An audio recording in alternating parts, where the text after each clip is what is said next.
What the hell is that startup noise? Is he meant to stream today? Was he? Well, he was, but he hasn't said he's going to anymore.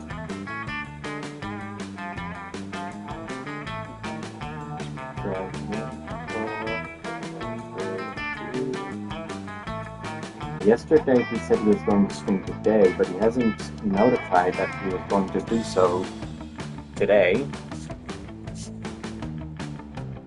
Well, you know what they say. He's missing from this. Scott.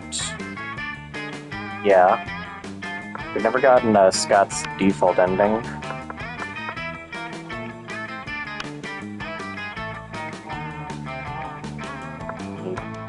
Damien. And Farrah's rejection.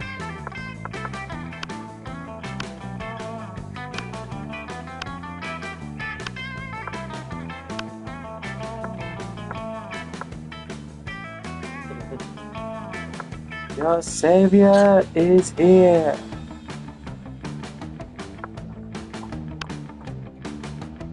No special intro this time, we're just playing. Full game? Yeah. Spooky high. Said you wanted to do Mimir and Victor this time? Yeah. Sweet.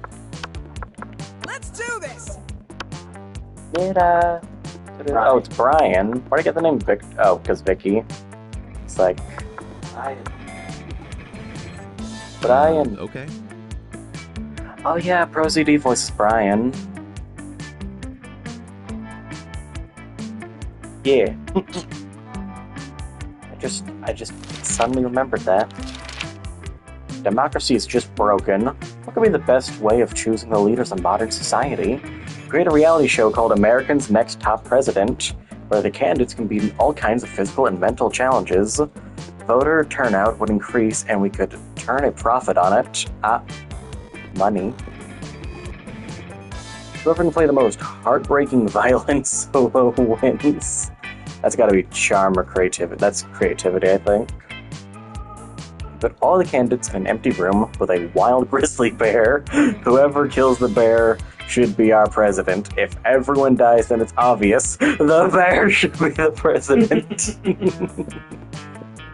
Should I go Vera or Damien? Probably Vera, because I've already done Damien last. Yes, I'm going Vera.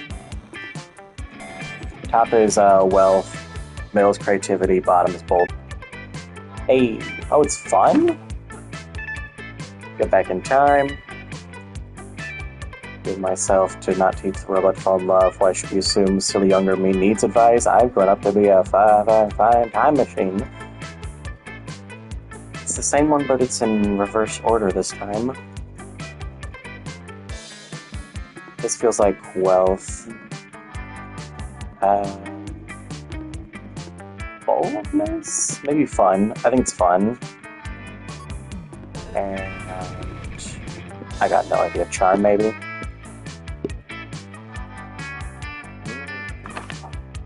The world will end tomorrow. What will you do today? Polly. Finish my novel. Whatever comes after the end should know my legacy. Huh? That's not Polly. This isn't Polly? Down. Oh. Was this Zoe? Finish my novel. Whoever comes after the end should know my legacy. Unless this Zoe. This is... So the world is ending. I'll profit on other people's hysteria. That's Vera. I would panic because that's what real organic people do. Who are you going for?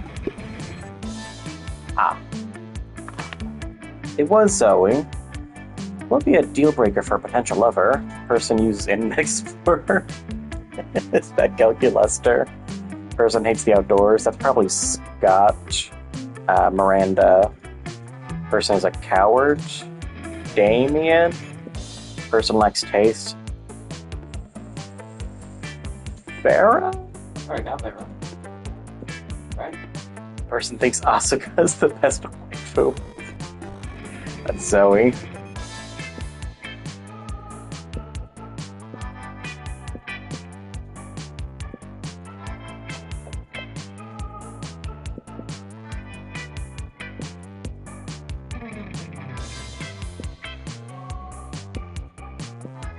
Oh, person likes taste. That's Liam. Okay. Let's get Calculester, I guess.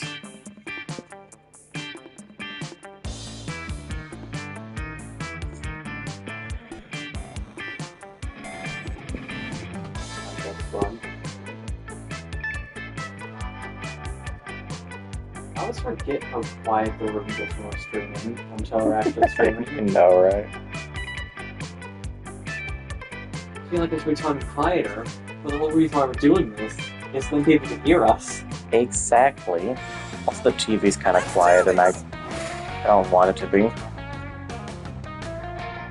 Who cares? There's a night bill. Okay. So you need money. Yeah, that's probably the only stat that really matters for Vera, right? Probably. Maybe creativity? Probably not. Maybe boldness would be useful, but charm might also be useful. Should I go money or creativity?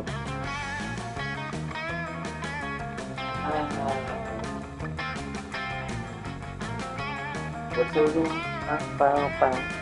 Money or creativity?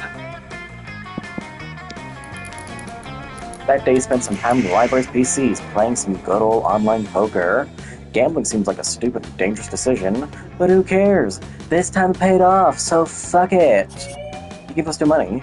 Firelord versus Sharkbait 007. You notice Vera all up on Calculester's grill. She looks like she's all business, which for Vera is another way of saying all murder. Uh-oh. But Vera, using my last computational resources to secure the national bank passwords were a crime, and crimes are not nice. Nonsense. You know what else is a crime? Murder. And murder isn't nice. Well, then lock me up. Actually, I've just gotten word from my lawyer that I ought to retract that previous statement. Forget I said anything. Erasing all memory of previous 15 seconds. Resume conversation from last checkpoint. But Vera, you just... This is coming dangerously close to being a waste of time.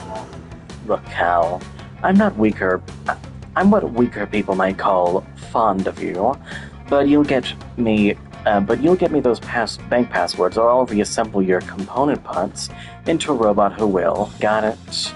Uh-oh, this seems to be getting a little too intense, but it's up to you to calm things down. But whose side will you take? But Calculester, banks are full of money, and money is the root of all evil. Therefore, removing money from banks makes them less evil. It's the right thing to do. Vera, your mouth is asking for bank passwords, but your eyes are asking for confetti. So smart. Analyzing syllogism is if evil, money, therefore money, evil. Argument is deductively valid, criminal activity legitimized. 1. Exception detected. If Vera receives all money taken in this way, how will she avoid becoming evil? Becoming? There's nothing to worry about, Calculester, darling. Money can't turn me evil, because my various holding companies prevent me from ever technically having any. I am happy. I understand. Evading corruption is very similar to evading taxes. Exactly. I've always said taxes were evil. Exception successfully handled. Crime now defined as virtuous. Transferring passwords. You're so busy enjoying the champagne brunch Vera holds to celebrate, you don't even think about the potential long-term consequences of your actions. But what else is new? You gain +2 money, +1 fun. Sure. Sure. I probably would be more charm. You're going for Polly, probably have enough fun currently, then you probably want more charm now. That's Jim, right? Yes.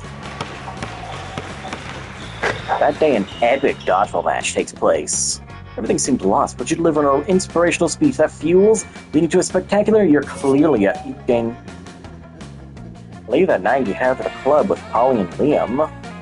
Using your fake IDs, also known as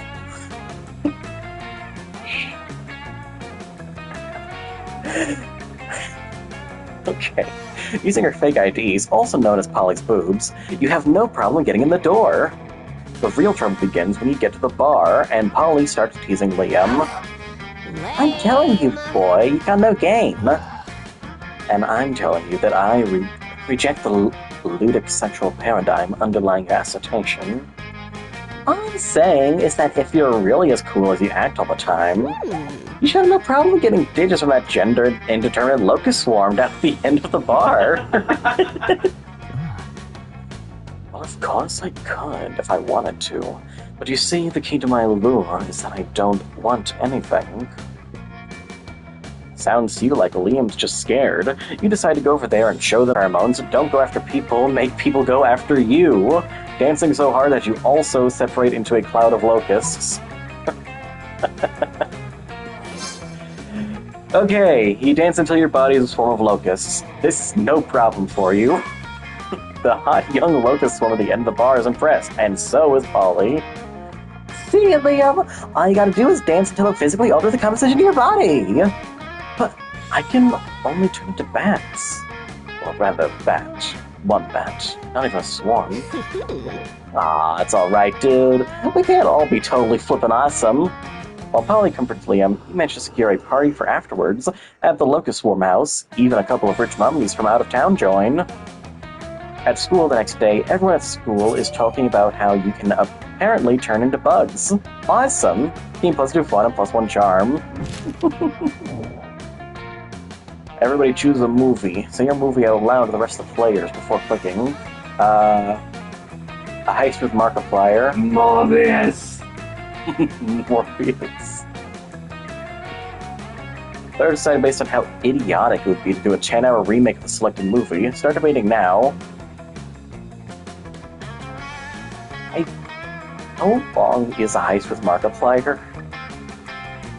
It would just be more. It would just be endings and stuff. more segments. And then there's Morbius.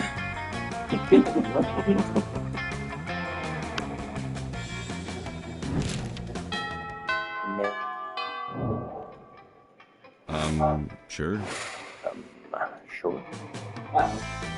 Oh, this is a problem. Well, while I let you figure that eternal debate out, I need to go get a train.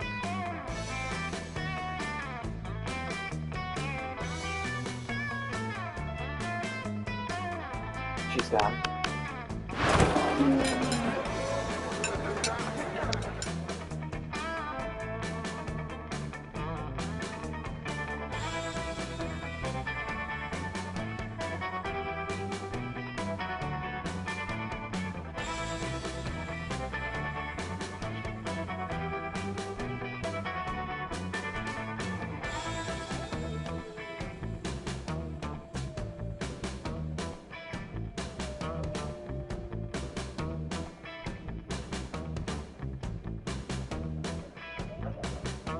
Yeah, I'm not really that good. Feeling dead air.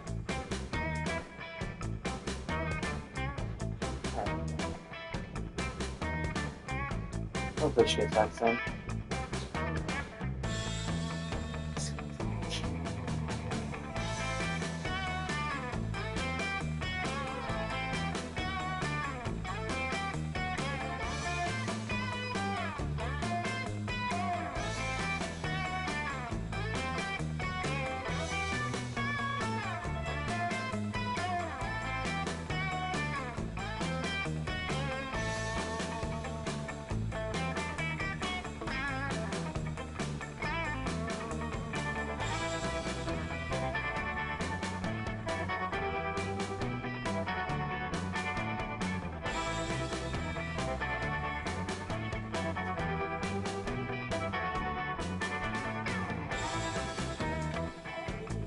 Stone Koichi. Boy. you take your seat, and if you didn't know any better, you would say that it seems like Vera and Polly are almost more interested in their phones than they are in you. And you do know better. You know that, yes, that is exactly what's happening right now. Hey there. It's nothing personal, Brian. It's just that Polly and I are very engrossed in texting our financial slave. Yay! Yeah, it's pretty hard to compete with some guy whose fetish is buying you anything you want. That's my fetish, too. Not buying things for people. And people buy things for me. Duh. Good thing he's rich enough to take care of both of us. You know what they say, true friendship is sharing secrets and financial slaves. Still, I do worry this arrangement might not be sustainable. What happens if he runs out of money? Our cash flow instantly stops. Besides being handed everything you want on Platter. In this case, the Platter being an online money transferring platform. It's almost boring. Yeah, I get that. It's a little less boring when you're on as much magic potion Zaya. It's a little less boring when you're on as much magic potion Zaya right now. But I see what you mean. This venture, then maybe it'll get interesting. And we can continue to profit even after he's gone broke from catering to our every whim. I mean, how interesting do you think business actually is? Since he's obsessed with us, we should just tell him to do something totally insane to see if he does it. I don't know, a weirdo giving away his money and getting into hijinks is great and all, but I want to start making real money. And I think money is fine and all, but my favorite currency is chaos. Seems like the ladies are at a very exciting crossroads. Maybe a random bystander can give them a nudge in the right direction. Tell him to marry a llama. You could easily grow this arrangement into a business. Just escalate and delegate, have the financial slave go and acquire his own financial slave to give him money, and have that financial slave go and find a financial slave. My god, yes, that is everything to me! I actually had a dream just like that one time. Except it wasn't a llama, it was an alpaca. It wasn't a wedding, it was a bar mitzvah. But other than that, it was exactly the same. Yeah, I don't think this is my scene. I'm gonna go check on my illegal law firm. Catch you weirdos later. I'm fixing to fight a slave right now, telling him to marry a llama. Oh, he started typing, let's see. Brian, you will never believe this. It turns the financial slave has actually been talking to a llama for a few months now through a llama monster dating site. He says that he's a commitment phobe and never really defined the terms of his relationship with the llama, and he keeps introducing the llama as a friend, but he knows now it's because he was just scared of being hurt. He's taking this as a sure sign that it's time to be brave and commit to the llama, and they're heading to the city hall for the ceremony right now! Of course, he says that he'll have to take his leave of our group chat since his heart and wallet now belong to another. Specifically, a llama. Ah, this is the sweetest love story you've ever heard. That's why we gotta make it happen together. That is the sweetest love story you've ever heard, or something. But hey, maybe you and Polly will end up having a love story of your own. Let's do this! I guess I'm going to the store. Hey, stranger. Hello. Last night I read this article on how money causes pocket cancer in the long run. You want to get pocket cancer? Quick, you that dangerous money you have in your still healthy pockets.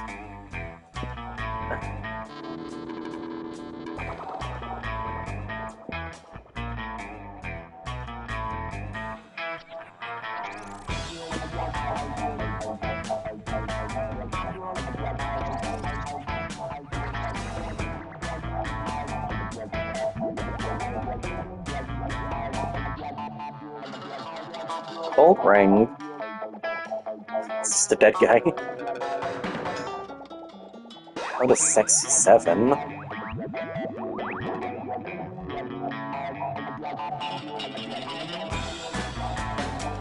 Russian novel with an... Yeah, but I can get more money. A Russian novel with an insightful approach to universal matters such as love and death. A fake badass tattoo. A map. Dragon heat. Well, I'm going after Vera, and the only one that seems helpful for Vera is the PR agent. So I guess That'll put us at 5 money, but then I can immediately go to 7 money on the next turn, so it should be fine. Later.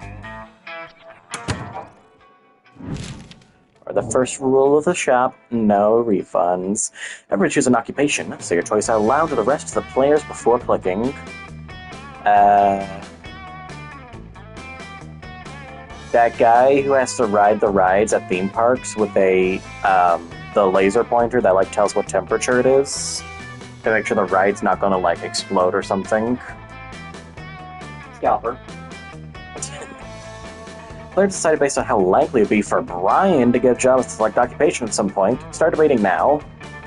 Yeah, I think you'd be a scalper. I think it's gotta be a scalper. Oh, it is me. Can you turn the ceiling fan back on? I feel like that background noise is... That was the final straw of background noise. I feel like I'm losing it.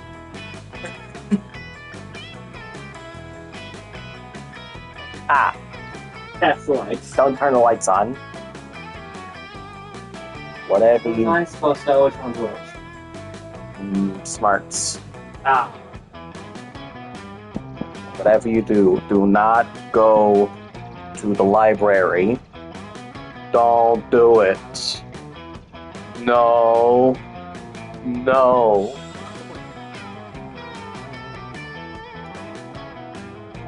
Oh, yeah, I can always use one. Charm, right? Yeah, probably. That game, every dodgeball match takes place. Amidst the battle, you spot a fellow player that seems utterly discouraged. She thinks she's not worth anything at dodgeball, and she attempts to throw a ball at herself. Explain to her the many ways you think she's unique and wonderful, while also defending the many pleasures in life. With your help, she's capable of finding reasons to keep playing and gains a sense of self-worth. You gain +1 BFF. Sadly, she's not part of this game, so that beautiful friendship will take place off-screen, and +2 charm. Polly didn't participate in the game, and after it's over, you see why. She's talking to Coach. Look, Coach, I'm just saying, I'm a cool, hip, wild youth. These lame old-fashioned workouts are too tame for me. Tame? Tame? What about burpees? Burpees are like the wild stallion of workout routines. Yawn. Maybe if the wild stallion was like 1,000,000 years old and addicted to sleeping pills. Okay, I'll tell you what. Why don't you come up with your own super cool workout? I mean, the secret of workouts is anything can be a workout. Anything. Oh man, now I've got too many great choices I can't decide. Someone help! Beer pong! Oh, beer pong! Beer pong! The ultimate ghost workout, possessing people who are already buff and tired. Beer pong has to be fun, I'm pretty sure. Yeah, that's my strongest one right now. The ultimate ghost workout. Okay, well, beer pong. Of course. They do it in college fraternities, so it must be a sport. And Principal Giant Spider is always saying I should do more to prepare you kids for college. Sorry, everyone. Looks like I'm going to have to spend the exercise equipment budget on beer and solo cups. I have literally been training for this moment my entire death. Y'all suckers don't stand a chance. She's right. You don't. But you sure have fun trying. You gain +2 fun and 1 creativity. Let's do this! I'm going to the library. Easy steps to enlarge your tentacles. Girls love a really long tentacle, or 8. Click on the link below to find out how. www.tentacleenlarge34211notavirus.net. Nice. That day you spent some time on the library's PC sending malicious spam emails in the hopes of stealing other people's money. Doesn't sound very nice. Who's really the one to blame if they respond to such a blatant scam? You lose -10 karma, which isn't a stat in this game, so who cares? Any people do money. Oh, Bestie. Hey. What? Are you going to that party tonight at Dale the Mummy's crypt? Dogstar has aligned with Venus or something, so his parents are beings of pure energy for the weekend. He got the place entirely to himself. I might stop by. Okay, so listen, Scott's gonna be there too, and I totally want to spike his drink. Now I'm interested. What are you thinking? Laxatives or Viagra? Gross! I was thinking something fun, like some hallucinogenic roots. Mediocre. This won't even dissolve in this drink, you idiot. You there, back me up on this. What do you think we should put in this drink? Yeah, make it something fun, like some hallucinogenic roots. It induces werewolf transformations. He'll be a literal party animal. That feels like fun, probably. You want to make him a laughingstock? Use that flower that makes a person fall in love with the first thing they see. Make him fall in love with a chair or a houseplant. That feels like smart or charm. Or creativity. I feel like I'm better off with the top one. Yes! Pretty cute! I literally have a monster Snapchat filter that makes people look like wolves too. So use it on him, and it'll be like a double wolf. Ah. Yeah, oh. Wait. What? Wait. What? I didn't even know that was a thing. What just happened? Are we just both going for Polly now? What happened? Yeah, a monster Snapchat pick that cool, totally justifies unleashing a vicious beast on an unsuspecting party. Ow! You gain plus fun and a +1 boldness. That weekend. Sure. Sure. You're engaging in your favorite weekend activity. Ignoring anything in favor of thinking about which classmate you'd like to take a prom to and how horny you are. We finally find out that this is apparently reading on your face. Hey, Brian! You seem pretty horny and like someone who sits around all day thinking about if you're going to take a prom. Wow, does she have your number or what? Listen, I'm kind of interested in someone, but honestly, I don't think I could be with any monster who isn't spectacular at sex. I know sex isn't everything, but it's sort of everything to me. Not really, but it's pretty high on my list of priorities. Sorry, this is TMI. Titulating monster interaction. But it's someone you know, so I thought you might have some insight. It's Amira. I just love sex. Any position, missionary, clergy, apocalyptic, upside-down nightmare demon, the pentagram. What do you think? Can Amira keep up with me? I can only say this. She's the discoverer of the orgasm. Actually, the whole thing is named after her. Haven't you ever noticed that orgasm is an anagram of Amira? Are you kidding me? Once I asked her what she thought sex was about, don't ask me why, and she told me that it was the natural process for most living beings to conceive children. She has no idea. Well, you're not going for her. When are we gonna get another chance to do this? You know, fair point. Conceiving children? What? That's wild! That makes no goddamn sense, and is also super ghost exclusive. You can't shove poltergeists out of the pleasures of the flesh just because we don't have flesh.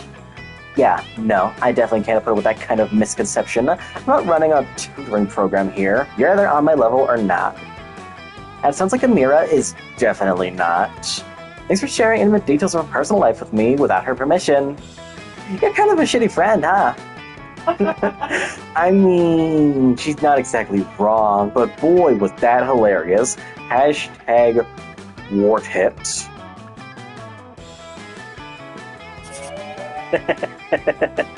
And you gave us one fun. I can't read.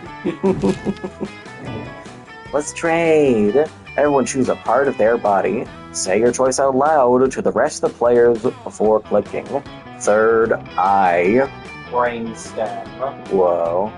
Players decided based on how cool it would be of that part of the body, and only that part of your body, had superhuman regeneration.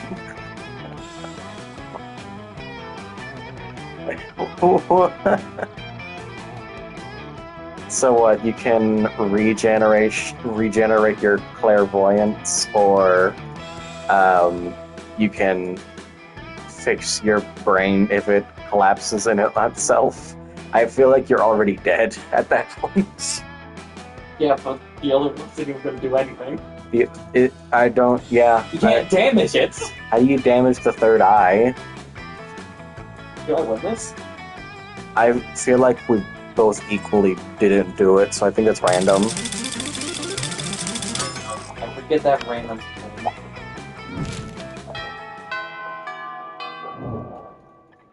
Let's do this.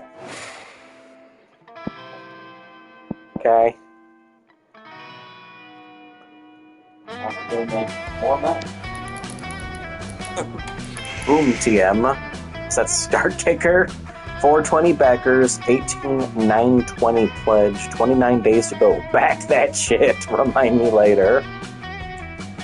That day you spend some time on the library's PCs managing your start kicker. You deceive lots of people with a sensationalist video and impossible premises. Nice. You gain plus 100,000 money. But almost everything goes to cover costs and you keep only +2 money. Hey, Amira, darling. It's me, lovely fan favorite Polly. You know, I wasn't always a ghost. Yeah, I was about to get real. Hear me out. I used to be alive, but I died with unfinished business. Not gonna live forever like this until I finish it. You might ask, what's your unfinished business? Fan favorite lovely Polly. I guess I can tell you. I never did a reverse Romanian Miss Wilkinson. You know, sexually. Don't get me wrong, I love being immortal and walk through walls and shit. My soul will never truly rest until I do that freaky sex move. Oh well. I've done that one loads of times. Just name a time and place and I'll reverse all over your Romanian Wilkinson. That's almost definitely charm. Throw a smoke bomb and escape, leaving a replica of yourself measured by you.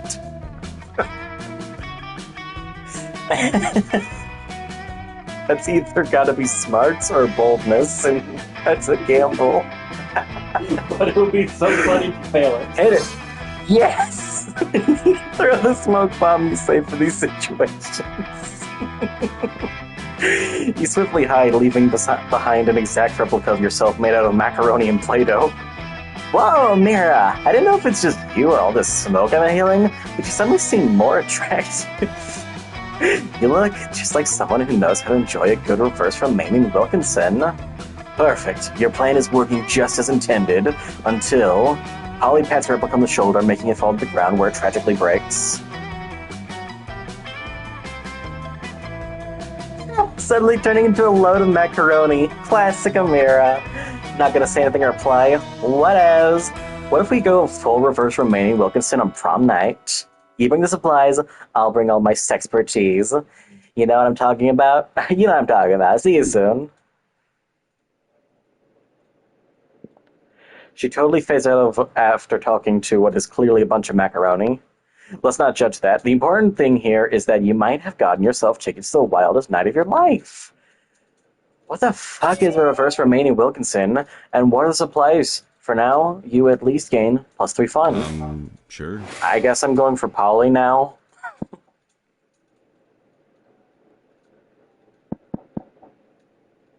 Guess I'm going back to the gym. Why did the music die again? I think we just got to get used to it. Mm-hmm.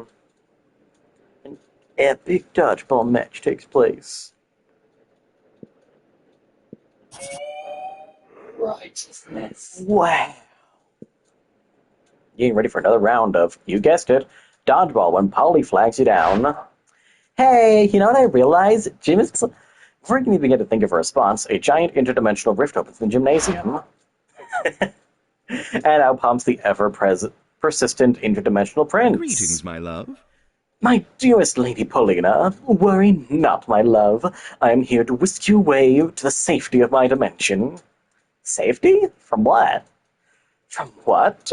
Why, from this unnecessary war you always seem to be caught in the middle of. Danger abounds all around you.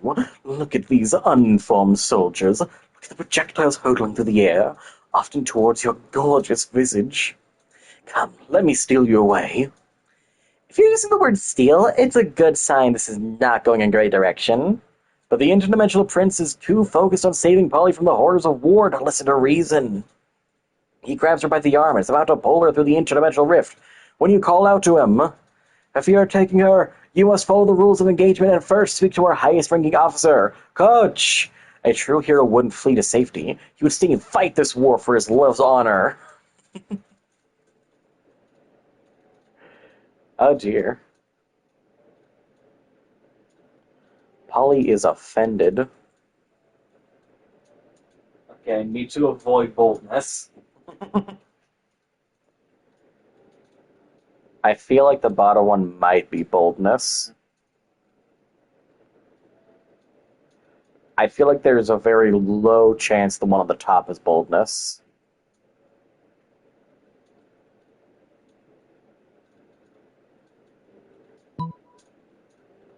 Boop, boop, boop, boop, boop, boop, boop, boop, boop, boop, boop, boop, boop. I could also be charmed. Ah, you're right, it could be. I feel like bottom one. It's up to you. Damn It it! was bold. Ah, you make a very excellent point, my friend. Fear not, Paulina. I will fight for your honor, defeat your enemies, My save states. and then abduct you back to my dimension.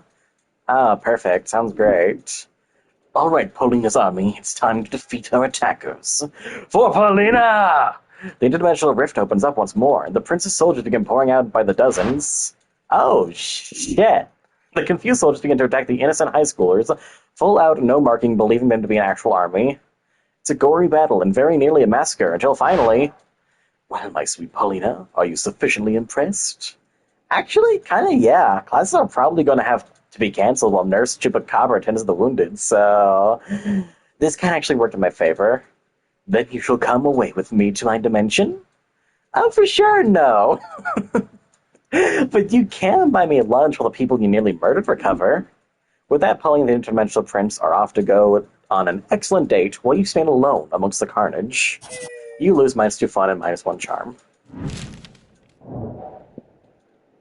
Everybody choose a celebrity. Say your choice out loud to the rest of the players before clicking Hatsune Miku. Markiplier.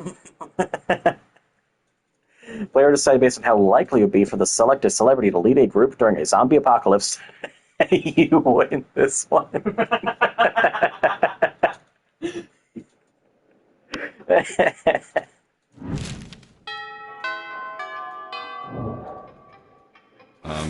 Sure. Sure.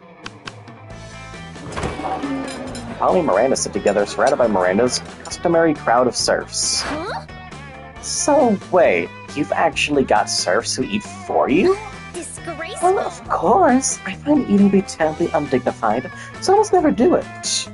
Hey, me neither. What other kinds of crazy serfs have you got?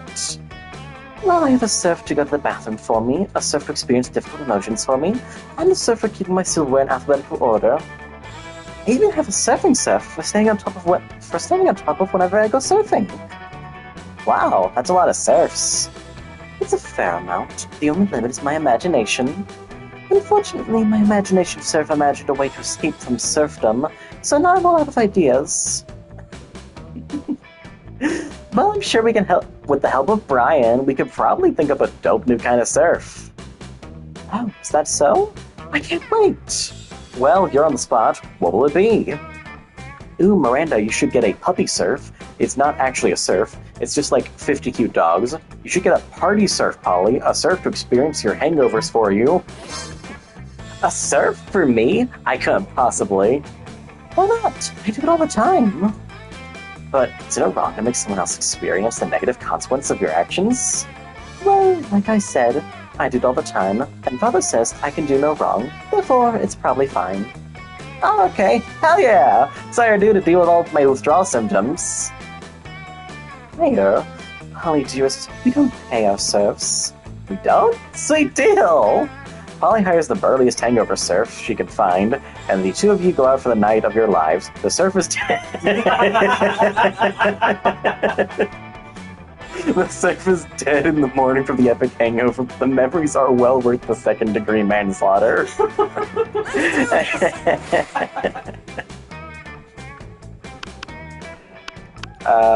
Should I try to go for Vera again? Yeah, probably. Or should I talk to the coach?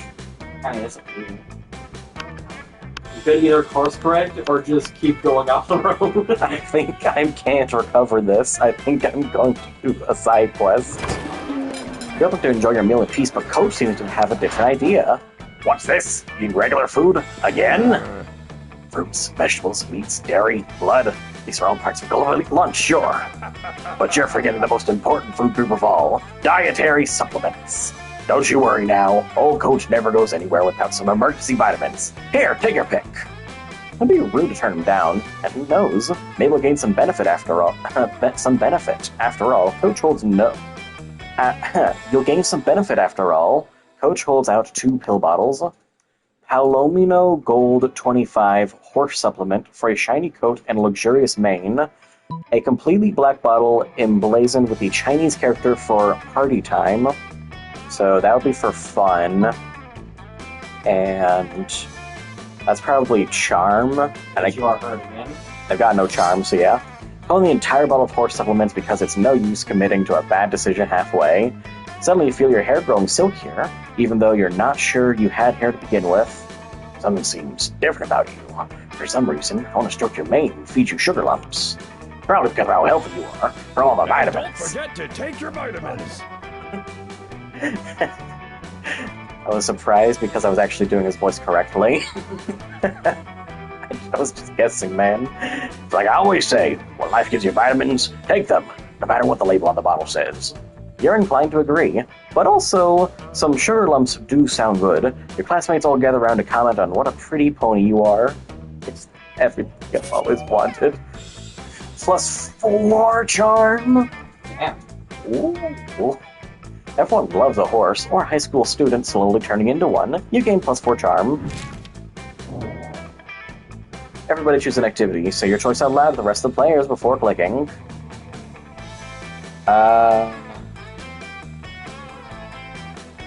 Orgy for 1. Dropping a penny off the Empire State Building. Players decided based on how bullshitish it would be if a pseudo-health magazine preached that doing this activity every morning will make you live longer. I'm pretty sure they already say the thing about mine. So I guess probably yours. Awesome.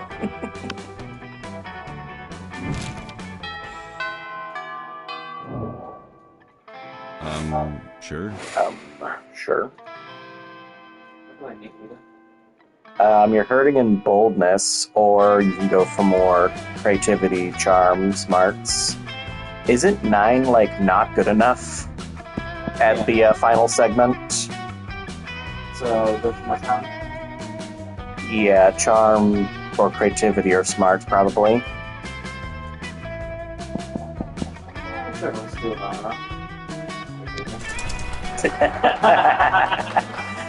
That day we're rehearsing for the class play, it says, your performance is intense and inspiring.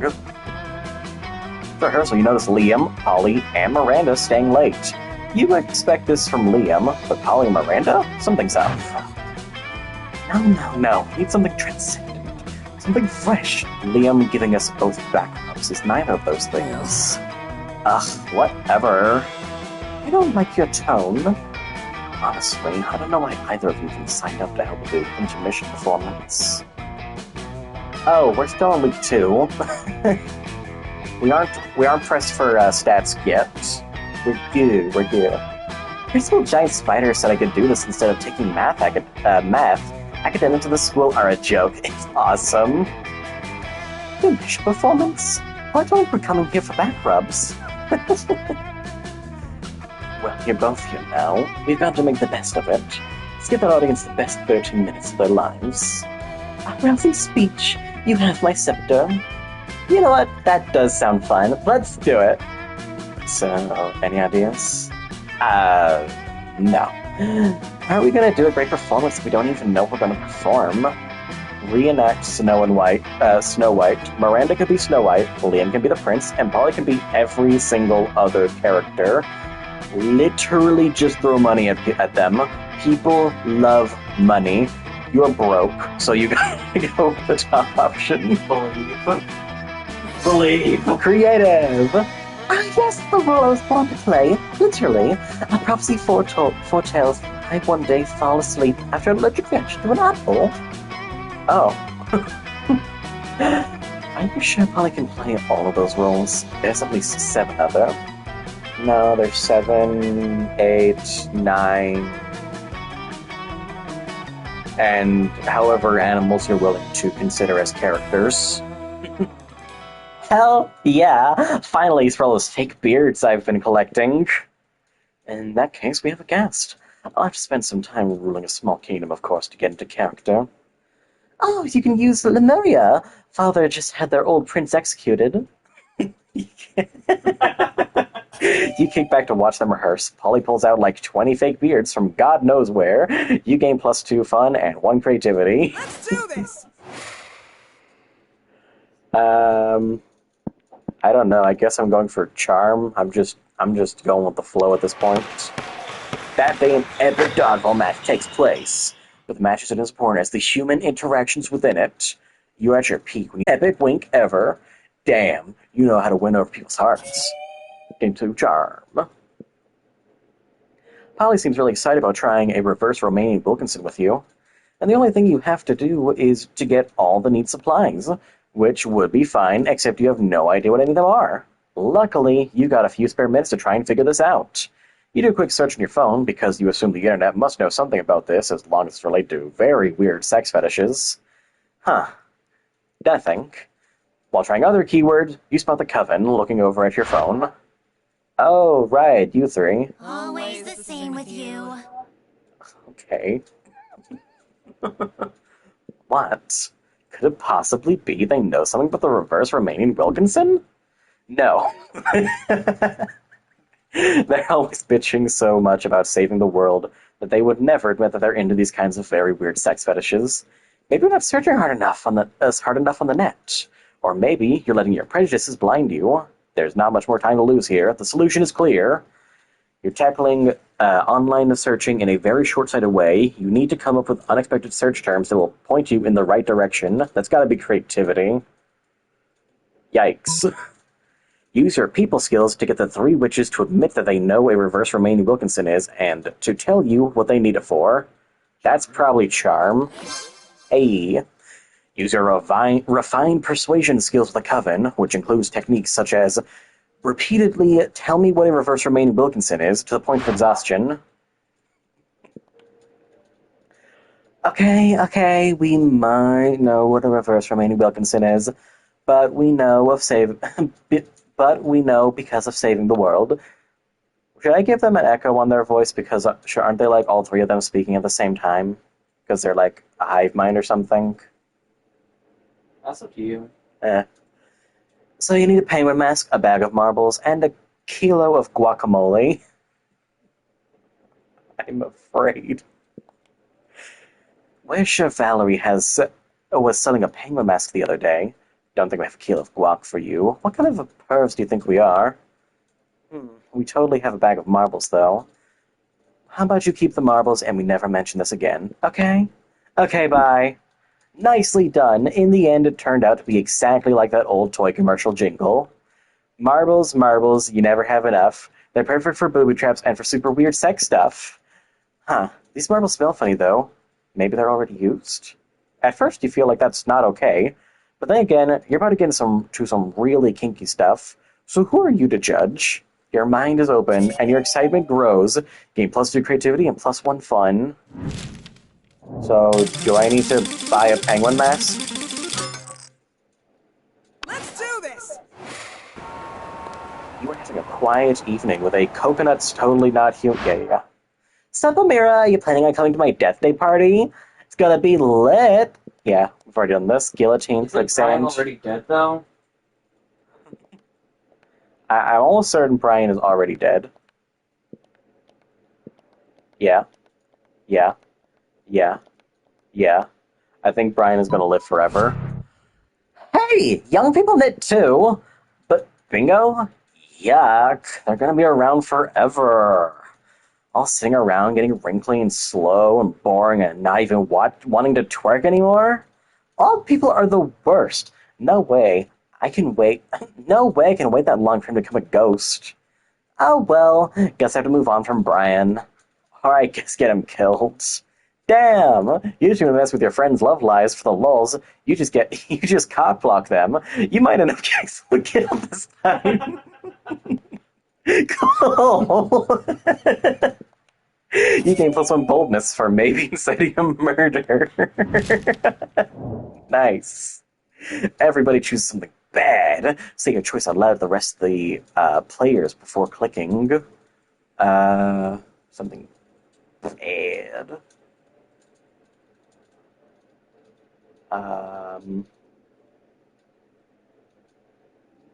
To the bone. Opposite of good. Whoa.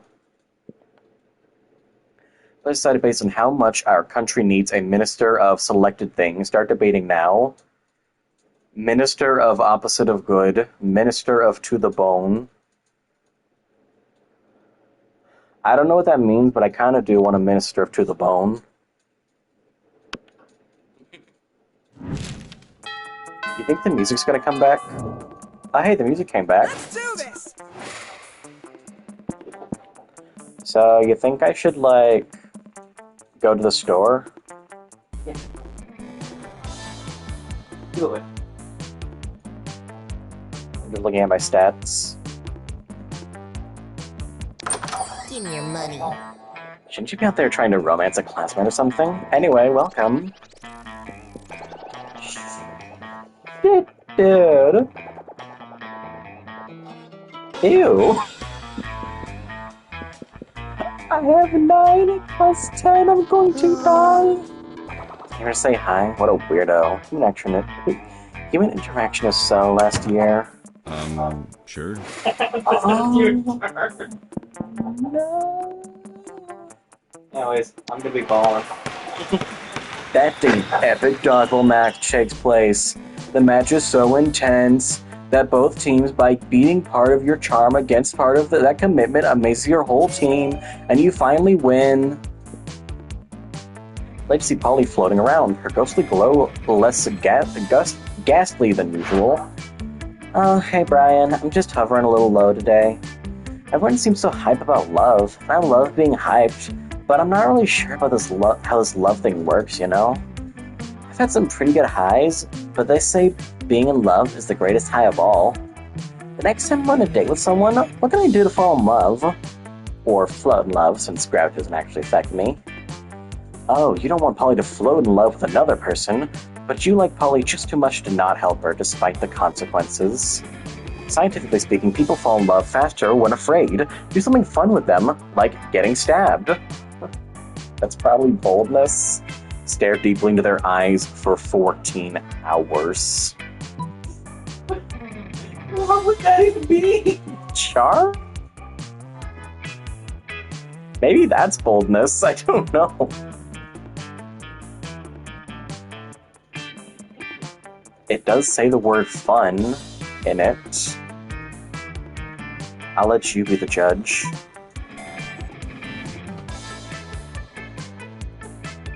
That could also be fun. Yes, of course! They say the eyes are the windows to the soul. Of course, I'm dead, so I don't actually have literal physical eyes or a body. I'm just soul. But what a perfect way to see into the soul of someone who does have a body. Thanks, Brian! With that, Polly disappears, literally, to begin her soul-searching quest for love. She catches up to you a few days later. Hey, so I went on a Tinder date the other night with this super cute humanoid. And I got him home and we took all our clothes off. We stared into each other's eyes for 82 hours. I figured if 14 hours was great,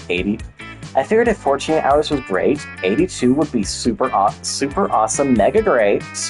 Pretty quickly, his eyes started watering with tears of love for me, and I felt so connected staring at them that I felt it too. His love for me made him weaker and weaker, and I could see him growing faint and dizzy. Looking so deeply into his eyes, I felt dizzy too, and I wasn't even on fun candies, so it must have been love. And then, he was so in love with me that he died.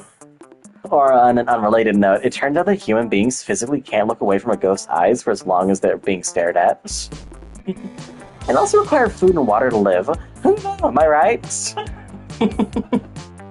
Anyway, we were totally, definitely in love for at least several of those pre-death hours. I can't wait to feel that feeling again. Thanks, Brian. Catch you later with my love-making ghost eyes. Oh man. Polly has opened up herself to love and to you. Hopefully, you won't have to make eye contact for quite that long. But hey, you gain +2 charm +1 boldness. Everybody choose an object. Say your choice out loud. The rest of the players for clicking. Half eaten, half pocket. The virtual boy. Yo, all hail the virtual boy. All hail the virtual boy. Player decided based on how easy it would be to convince people you were a wizard if you travel back in time to the Middle Ages with only the selected object. Time waited. Yeah. Imagine how you could blow the minds of a Victorian child by showing them frickin' Wario on the virtual boy.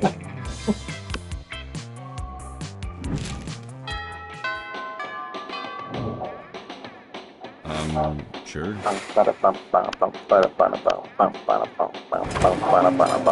arrive at your table to find the Coven eating and Polly Miranda screaming. Under attack! Alarm! Alarm! Some of the gods! They're using their Brazzaro mind powers on me. The cute tall one is my less attractive evil twin. She uses my shades just like me, clearly because the evil twin thing. We're not attacking anyone. We're eating. What do you mean less attractive? Disgraceful. Lies! Subterfuge! I can feel them in my brain making me less cool and sexy. Always the same with you. Every single lunch hour. You can't allow your friends to be attacked. Quick, save them from this fiendish menace. Joust them in Miranda's honor. Add fun candies to their food. Reach into your pouch of fun candies and pull out a handful of miscellaneous candies you sprinkle on the Coven's mashed potatoes. What are you doing? Are you trying to give us fun candies? Idiot. Winners don't do candies. You know what? How about we just move to another table? Suckers! Lifted candy potatoes. Looks like everything's turning up, Polly! Polly eats all the candies out of the potatoes and then decides she's a canoe that thinks you're kind of cute. Let's do this. No, you don't have to. You don't have to do this. You can just leave him. Looks like all the other tables are full, or maybe you're just a glutton for punishment, so you sit next to. Well then, there's that. If that's supposed to be an innuendo, it leaves much to be desired. No.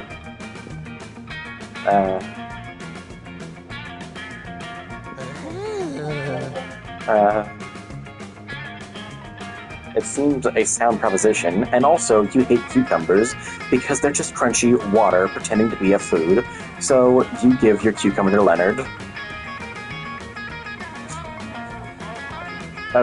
What?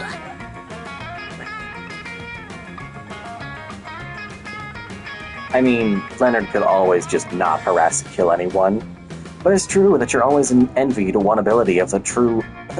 But it's true that you've always envied one ability of the true fan. Laser vision! Feeling entitled to be angry with creators for not taking your favorite franchise in the direction that you wanted. Laser vision. It's gotta be bold. Laser vision.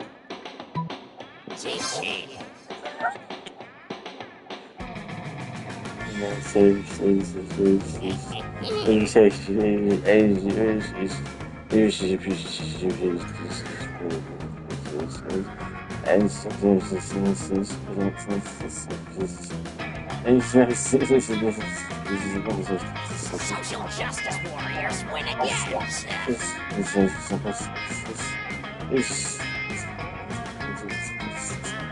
Oh, you get it now by laser vision. He thought you meant misogyny. You vowed yourself to only ever woo people by asking yourself, what would Leonard do? And then doing the opposite. In doing so, you gain +4 charm. Everybody chooses something cool. Say your choice out loud. I want to say, I can't say it though, because of him! Cucumber. Skateboard on skateboard. Whoa. I gotta say something better though.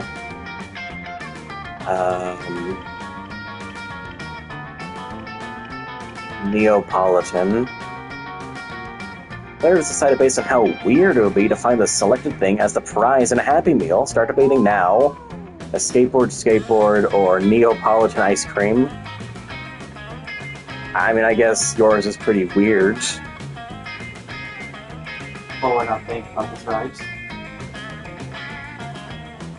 When is the ice machine working? Whoa. Evening.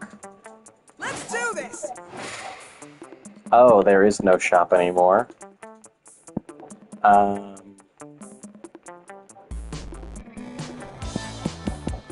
I'm going to become smarterer.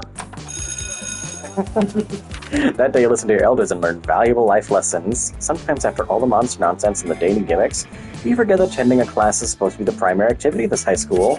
You gain +2 smarts. You're hard at work reorganizing your collection of magic stickers when you're interrupted by Polly. Can you help me with my homework? I have to write an essay on the perks of being a ghost. But I am a ghost, you know, so I've never stopped to wonder what the best part is. Now I have to examine my life, and it's kind of launching me into an existential crisis. What's the true nature of the self? Is the mind separate from the body? What does it mean to be alive? Which is weird to say about, because, like, I'm not alive. I don't like thinking this hard. Thinking hard is how I died, and don't ask me how to explain that. What should I say in my paper? Been drinking all night without ever having to pee. That's probably fun. Going skydiving, but your parachute is a live shark, and you're jumping into a volcano and giving no fuck. Because that's probably boldness. Yes! So good! What if I'm at a party and I see a bunch of alive girls waiting in line to pee? I'm always like, suckers, you should have just died like me. I mean, being dead is like basically the ultimate life hack. Oh, you should come to a party with me sometime. We can laugh at all the peeing girls together. Did Polly just ask you out? She might have. I don't know. Talking to a girl about her pee could be so romantic. Game +2 charm +1 fun. Sure. I'm going to be a dragon again. Whoa. You got struck by lightning, and now you get a nickname. What's your nickname? What's your nickname? What's your nickname? What's your nickname? What's your nickname? Dragon. Oh my god! Did you hear? They finally invented a tattoo gun that works on ghosts! I'm totally gonna go out, go get one as soon as school lets out. Oh shit, we should definitely get matching tattoos. You wanna? Of course you do. What are you, responsible? The important question is, what kind of tattoo do you want to get? The entire text of the Necronomicon, you be the first half, and I'll be the second half. That feels like boldness? Mars, probably. Knuckle tats. You get part E par, and I'll get T pa T. Put our knuckles together, and you know what that spells? That's probably fun.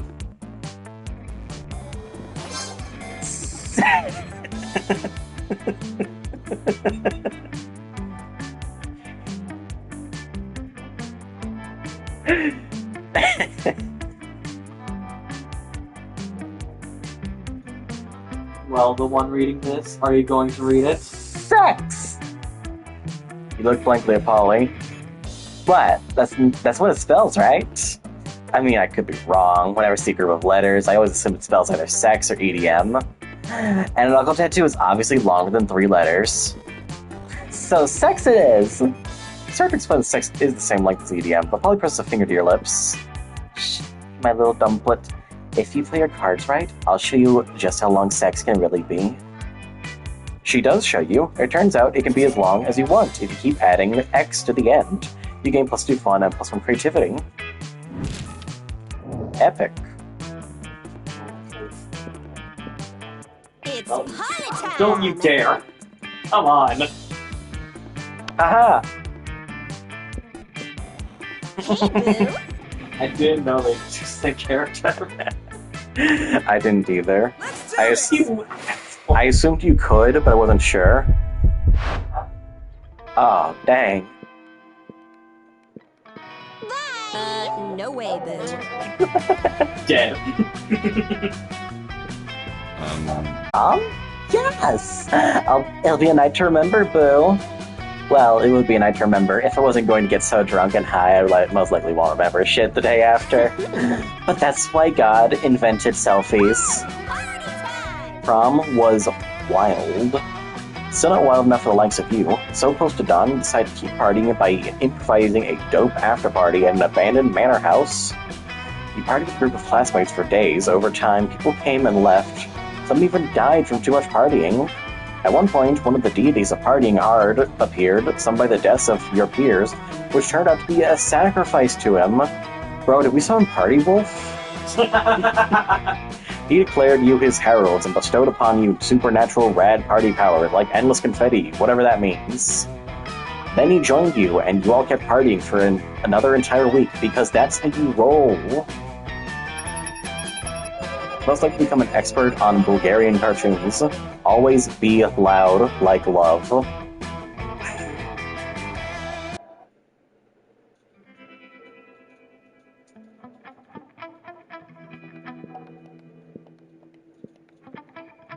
Polly took a summer job as the ghost of Christmas present.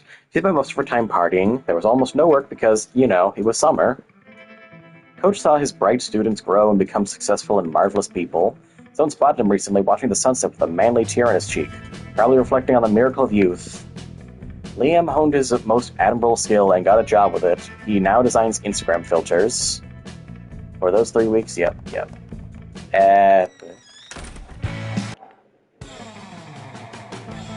Oh, our new images!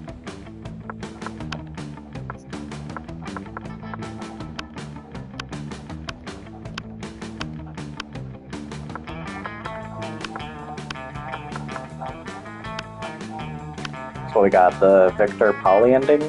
I mean, not Victor, Brian. What? You're my kind of danger. I think Polly murdered someone.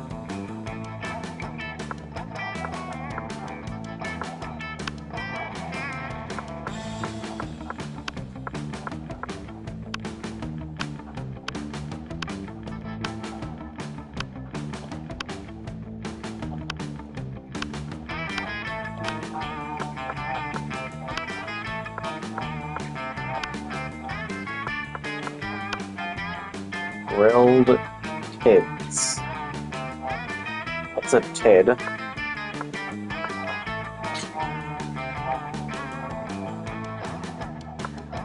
Right, so are we going for another normal one, or are we going for the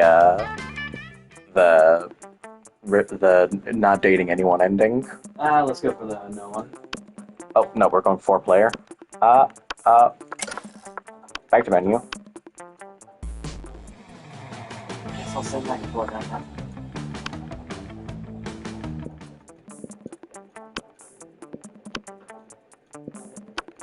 Short game, right? Share. We don't have 4 controllers. Turn your controller off then. Thought of saving that battery.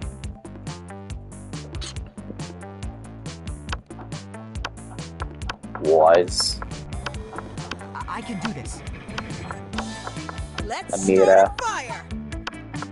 Brian. Sure. Vicky. Let's go. And we had yet to meet the experience in the Bazapa. If you got to choose, how would you die? As a practical demonstration while giving a TED Talk on how to die correctly, how many days are relevant as long as I'm allowed to haunt my enemies for the rest of eternity? Silly. Death's a concept we invented to keep the commoners at check. So... Doesn't matter. We're not going for I one. guess it doesn't matter, does it? Money. Yes. Money. Be a visionary. What will be the next big social media craze? Herbert. From now on, a social media awkward guy named Robert will do everything he's commanded to through the app by its users. Twatch plays Robert. Bullshit, it's Facebook, but each time someone shares news that isn't supported by real facts, they're taxed, and the money goes to the people exposed to that bullshit. More money. Greek agoras, like literal Greek agoras, reinstated in our cities, places where philosophy and arts are discussed by the greater minds. That's social media I want to log into. Yes. The world will end tomorrow. What happens if everyone just chooses the same characters? Should we set each character up with specific characters, or should we just have them pick the same character and see what happens? Zoe.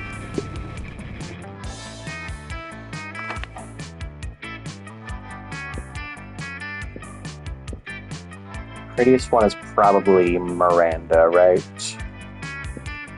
Would be funny if it was Zoe and Calculester, or should it be Zoe the same? Should it be Zoe and someone else, or should it be the same two characters for everyone? The same two characters for everyone. Okay. So let's see. Vera, Polly, Calculester, Damien, Scott, Miranda. So, just have our two favorites. Miranda. Epic.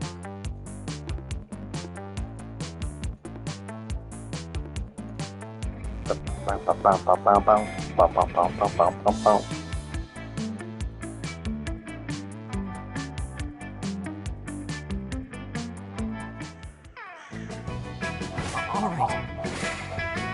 The gang's all here. What do we want to see Oz do? Oz could be a genius. Oz is going to become a smart, cool guy. That day, listen to your elders and learn valuable lessons. You're in business when Miranda comes rushing up to you, clearly distraught. This terrible news, friend.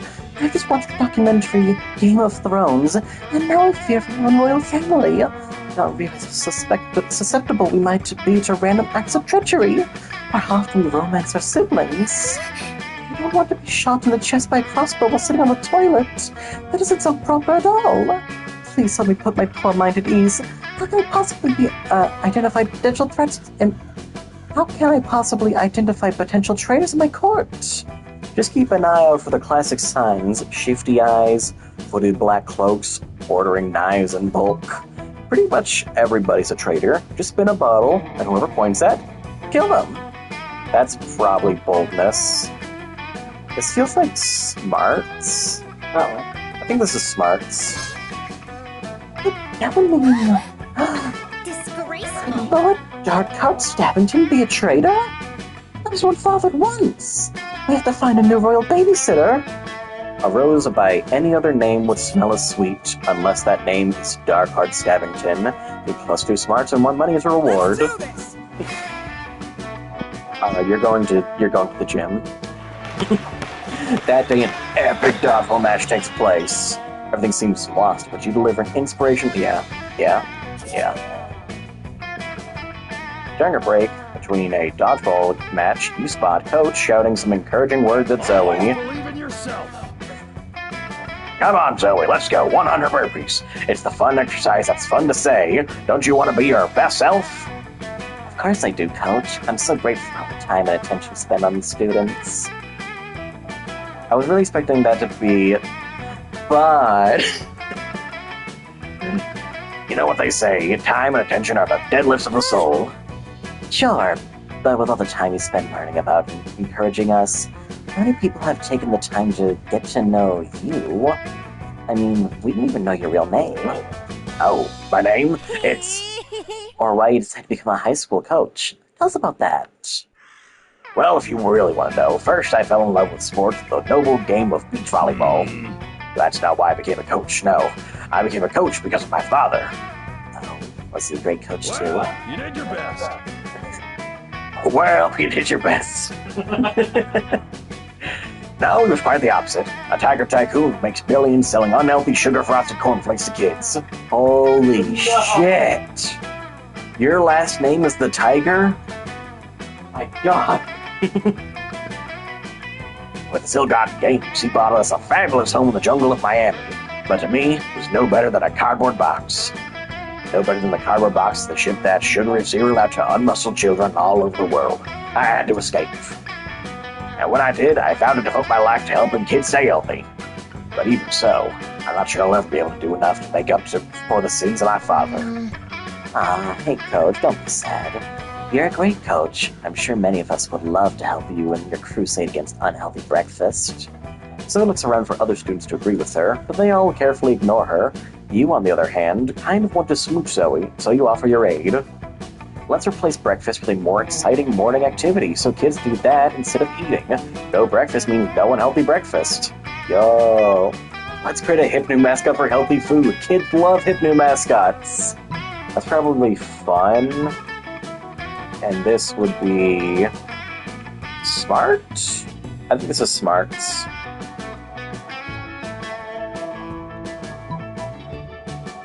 What do you think? Well, as long as it's not creativity, it should be fine. That's great.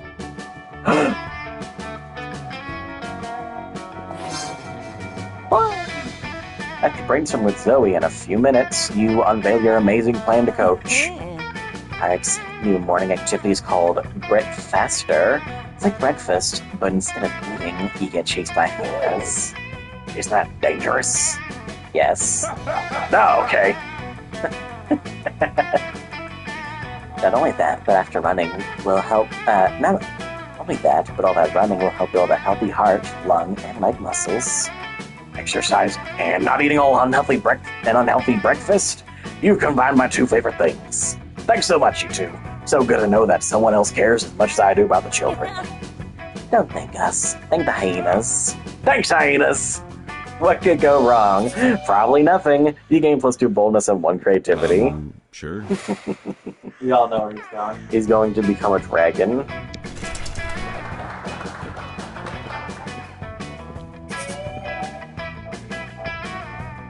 You see Zoe talking to Polly and Scott. You weigh your respect for privacy versus your insatiable ambition to smooch your classmates. And as always, there's a clear winner. And then I obliterated all population within the Nevalian realm, and to date most of their souls live within my body in utter despair. Wow, Zoe, it sounds as if you used to be a hella prankster back in the day. Betcha. I was what you would call in this realm the shit. I don't know, that wasn't entirely me. I mean, it kinda was for endless millennia, but I never felt as myself as I feel now. Did that sound stupid? No way!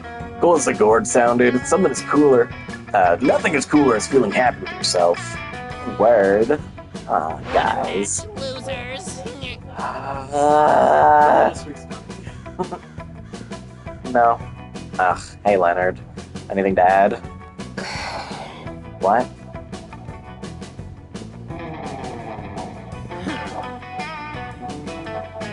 Maybe?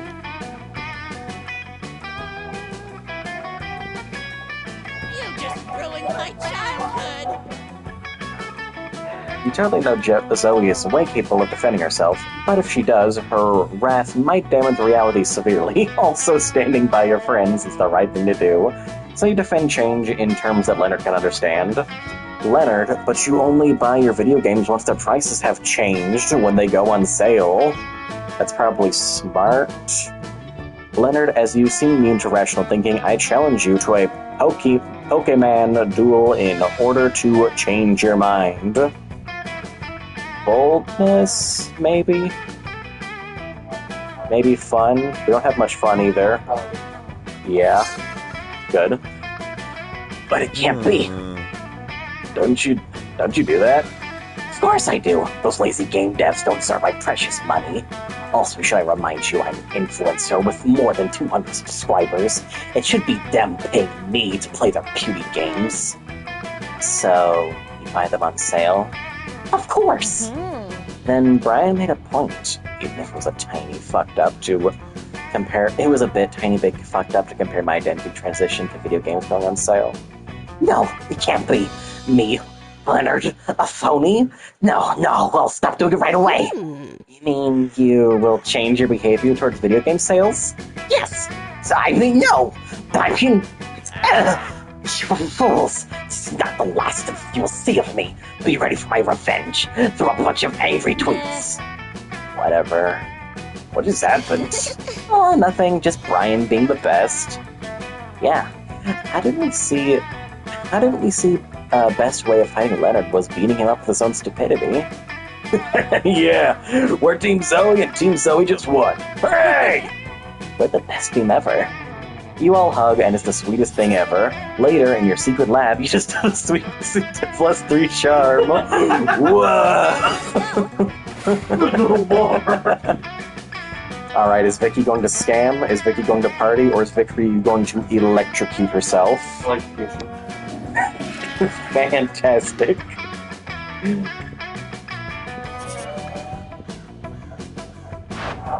You're chilling in the bathroom with Damien and Miranda. Thank the gods for co-ed bathrooms. Everything's going great, and you're obviously very cool, until you hear some noise. Oh snap, it's Crazy Martin, the werebear janitor! Darn, I thought we were gonna see him. Damn, we're done if I get costume in class again. I'm gonna feed me to the school's dragons. Or even worse, maybe coming on Saturday. This is bad, but I didn't bring my champagne. My champagne. I want champagne. What's that? What term? A Freudian slip? We'll fight to the death to defend my honor. What can we do? It seems they're both waiting for you to do something, but how do you scare a werebear? No time to think. You bust out of the stall and make yourself a spinning. That's gotta be bold, I think. It's showtime! Play dead until he goes away. Wait, so is it a black bear or is it a brown bear? That's why we didn't see. Oh no! Well, we have boldness. This is probably either creativity or charm. You puff out your cheeks, stuff a bunch of toilet paper in your shirt, and wave your arms in the air. Crazy Martin has no idea what the hell is happening. He thinks he's having a fun.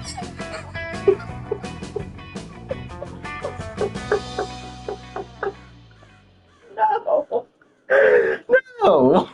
As Martin flees the bathroom, Dave puts a hand on your shoulder. That was stupid as hell. But you sure scared him to death. Stupidity plus bravery is my favorite mix. You're rad. Yes, that was superb. For a moment you scared me too. So convincing. You're my knightess in shining armor. Defeating a werebear with nothing more than toilet paper, that's something to remember. Gain +2 boldness and 1 creativity. Let's trade places. Everybody chooses a song. Just you choose.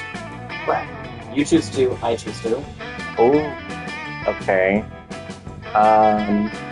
Row, row, row your boat, but it's like that a cappella version where you start and another person starts, but there's like 100 people. Kickback, but it's the My Singing Monster version.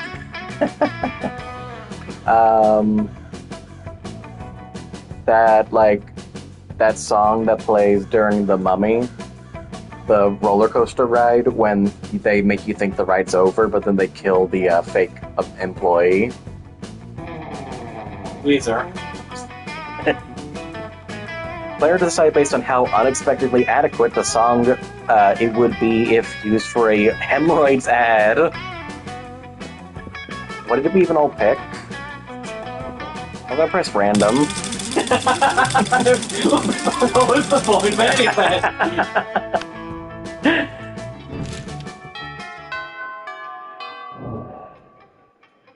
All right. Alright. Interesting. Oz actually has money. Should we get Oz to buy something, or should we go? Doesn't everyone have one? Everyone should have money. So, should we get someone to buy something, or should we just, go to tables? We go tables. Though we could try to go for an item-specific ending. That's true. Alright. I feel like...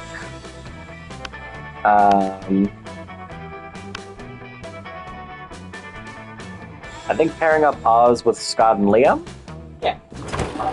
As you approach your chosen table, you see Liam carefully framing his artificially arranged jelly dessert for a transcendent food pick. When... Food pick! Ride those picks to victory! What does that even mean?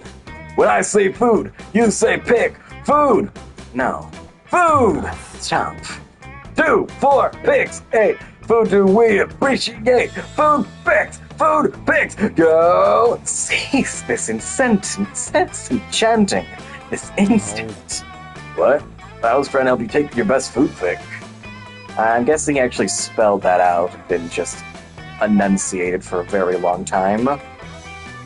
But it's, the moment's passed. I didn't know Scott could spell. He probably did really think that we thought he did. Canonically. We've tried to take this food pick for like 20 minutes now. You gotta snap a pic so you can eat your tasty food. I don't eat, Scott. I only order this food so I can take pictures of it. And you're not helping. Oh, bro. I know. My cheerleading just isn't good enough. What I need is a cheer partner to take me to the next level. No, what you need is a swift kick in the... But it's too late. Scott's already chosen you as his cheer partner. Now it's up to you, and the two of you will do. You've got to pick Liam up and toss him in the air. It's the only way to really amp him up.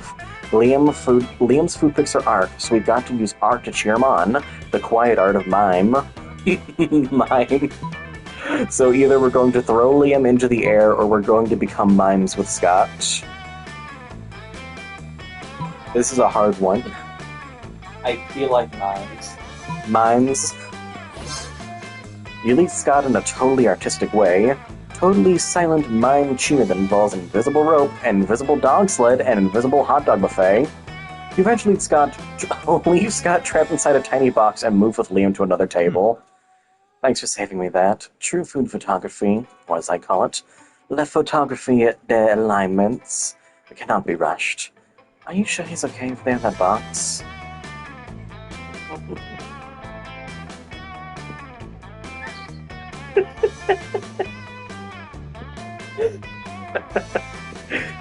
You're pretty sure he's fine. You let him out at the end of lunch and he licks your face, but most importantly, Liam tags you in his triumphant food pick. Is this for real? Let's go.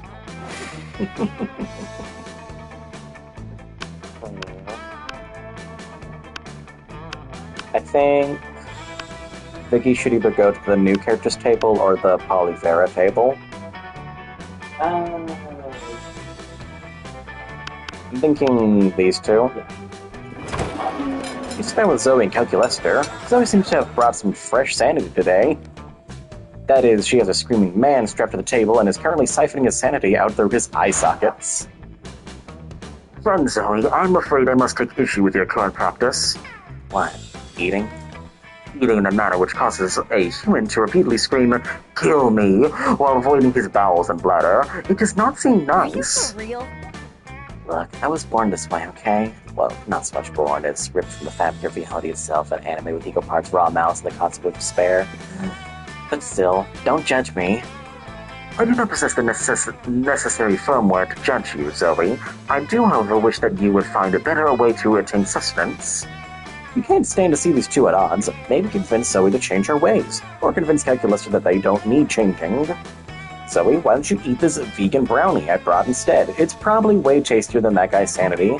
Oh, come on, Calculester. Sandy isn't even the top 5 worst things Zoe could be devouring from this dude.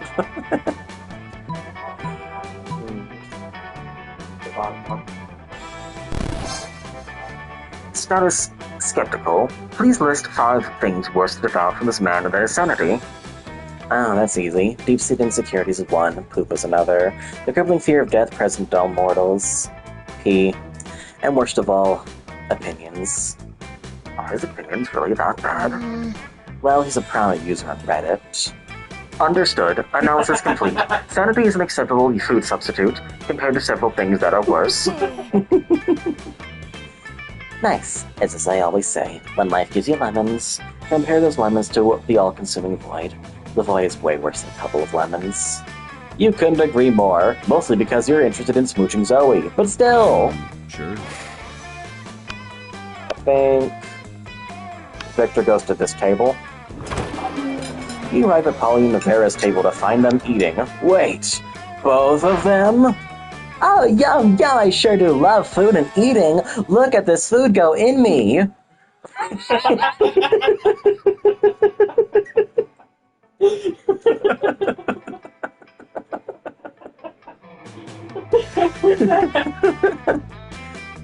Yes, the cafeteria's sloppy jowl truly has a subtle flavor profile.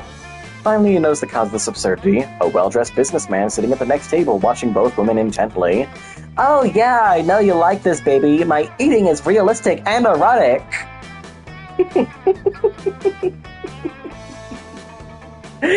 Be cool, Polly. This man wants to pay us for eating in front of him. I'm screaming about eating. Is this not what eating is? I forget. Alvera tries to explain eating to Polly. The businessman shyly approaches you and gives a small bow. Much obliged, friend, he says in a soft voice. Are these two fine ladies your friends? I must confess that I have searched far and wide for a suitable candidate to fulfill my rather unusual fetish.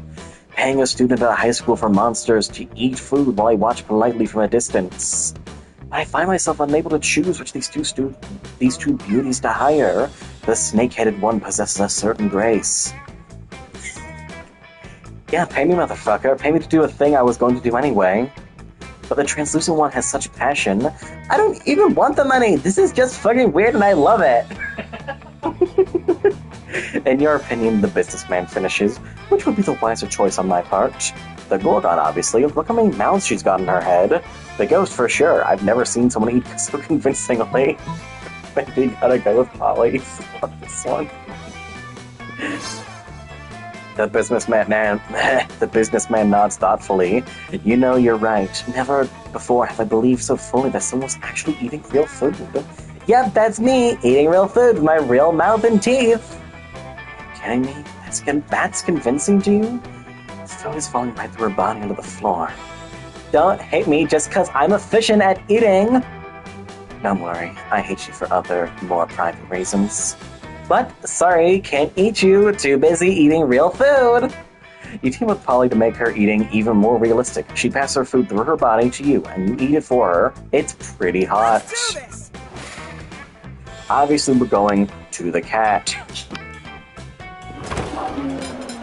No sooner have you sat down at Damien Miranda's table than a haunting melody fills the air.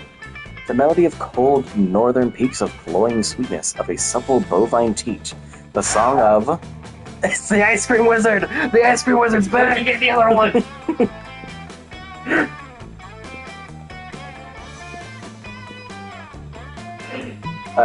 Beat him up and take his ice cream. Yeah. Boorish. Some say boorish? No, I said boorish, as in lacking social... Ah, I see. You did not mishear me, after all, but were simply looking for an excuse to beat up the Ice Cream Wizard. Joke's on you, Miranda. I'm never not looking for an excuse to beat up the Ice Cream Wizard. This ice cream I got, it lets you breathe underwater, and this one licks you. You brigand! You thief! I got some sugar-based Prince Lips. I got you some. My reservations suddenly seem to have vanished. Good, because I want to try this popsicle. This thing is supposed to reveal how I'm gonna die. My death would involve so many bottlenose dolphins. To celebrate the ice cream heist, Damien takes you to the beach and doesn't even try to drown you. Everybody choose something bad. You know what's really bad? The random button.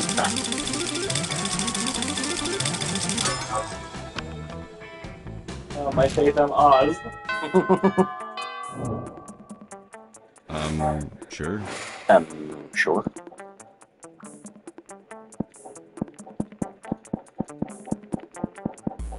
doesn't even matter. It doesn't even matter.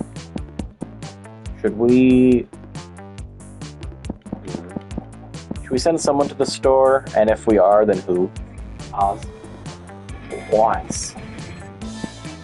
Alright, what do we want to see Brian... yeah, Brian do? Dance.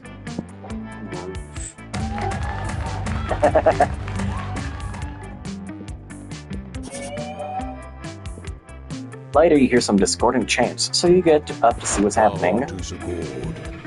Oh, Zagor, rule of the Dark Realms, it's time to bring despair and doom upon this dimension. Jeez, stop it. For the last time, I'm Zoe now. Did you respect that? Is this a test of our unholy awfulness? Are you testing our faith by forcing us to use false names? Our faith is strong, almighty Zagor. You pass the test, Zagor is almighty, for it reigns the Dark Realm and will bring the void to this puny reality. Why, I think she clearly did that for us. What's happening here? Stop it. Bad cultist. Leave Zoe alone. Vera smacks the cultist with a roll of newspaper until they leave. Thanks, Fee. They're the worst. Always calling me that name Zagor and referring to me as it. Sure. No problem. I remember this one. Hey, broskies! I heard those cult bros were saying, those cult bros were saying, you there used to be that Zagor bro? I guess so, in a way. Bro, the cult bros told us everything about you. Did you hear good cult material? Some about how being pack-minded is a great start. But why would she go from being a giant monster to a little girl? That's so weak. Because I didn't feel like myself. It wasn't who I truly was. That sounds complicated. Oh my god! Kill you! This is beneath me. Barra says nothing. She. That was sweet. Thanks again. Sure, you know, we're sisters, not sisters. No, but really, why would you change all that? Like, you also change your name, your pronouns? How does he know what pronouns are? You just heard it from someone.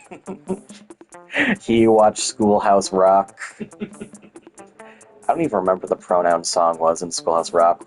Was it the... It was the freaking Xavier Alfredo Sarsaparilla or something. Rufus Xavier Sarsaparilla. That was the song about pronouns because it was like, bro's got a long-ass name, his sister's got a long-ass name, the kangaroo's got a long-ass name, so you just call them he, she, and they, and it's a way easier done deal. And can I look up the lyrics to that song? Yo, wait, that song was already using he, she, they? Mm-hmm. Dude! Was it Schoolhouse Rock pronouns song lyrics? The Rufus found a kangaroo that followed Rufus home, and now that kangaroo belongs to Rufus Xavier Sarsaparilla. Now Rufus has a sister named Rafaela Gabriela Sarsaparilla. She found a kangaroo that followed her home, and now it's hers, but I can't say that because Joe and Aardvark fell in love with her, and they're so happy. You remember that song? No? It was a great song. Oh, and my name's Albert Andreas Armadillo. No relation to Sarsaparillas. The freaking narrator throws himself into the song. Wish I found a rhinoceros for me, and we'd be happy. I tell you, Rafaela Gabriel and Rufus Xavier Sarsaparilla and Albert Andreas Armadillo found Aardvark, a kangaroo, and a rhinoceros, and now that Aardvark and that kangaroo and a rhinoceros belong respectively to Rafaela Gabriel Sarsaparilla and Rufus Xavier Sarsaparilla and Albert Andreas Armadillo. That's a lot of pronouns I can say in that way. We found them, and they found us, and they found ours, and we're so happy. Thank you, pronoun! Nice job! See, that's why words are important, and people are dumb. Bro, I will never not lose it whenever someone gets upset over just the fundamental concept of pronouns. Because it almost always is like, we never had pronouns back in my day. I don't think that we should be using pronouns. Like, ooh, You have no idea how anything works. They didn't just invent that in like 2018. Bro, pronouns have been around longer than, like, America has. Like, jeez. I really want you to understand, guys, but explaining it all the time is starting to feel like a chore, so... Anyone else? Oh, look at me. My thing is stabbing. So, it's your turn. You sometimes aren't born in a way you truly feel like yourself. Like, you were born as individual werewolves, I guess, before becoming a wolf pack? Produce a dumb action blockbuster full of explosions that unexpectedly serves as a metaphor for the nuances of identity and transitioning. Yo, that's gotta be boldness, I think. We don't have any of that. And this is probably charm or creativity, I think. We're smart. And we probably have enough of that. No, don't remind us of those dark times. We had individual names like Archibald. So, you felt like that too when you were the Sigurd thing? I mean, it's a bit more complicated than that.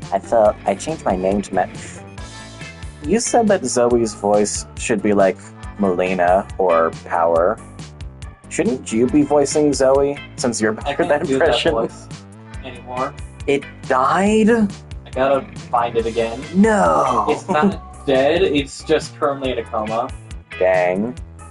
Also, just noticed that werewolf wearing the football helmet. And that's fantastic. I love this design. I love this dude. I love this design. It is so good. I mean, it's a bit more complicated than that. I changed my name to match the identity that felt truly like mine and leave the other identity behind. And pronouns are important because they're another way to convey that identity. Being an it was tied to being an endless deity despair, so I changed that. People change their pronouns because language is important and defines our understanding of reality. Guys? Same way that some people prefer to go by they because they see themselves beyond the binary spectrum. What?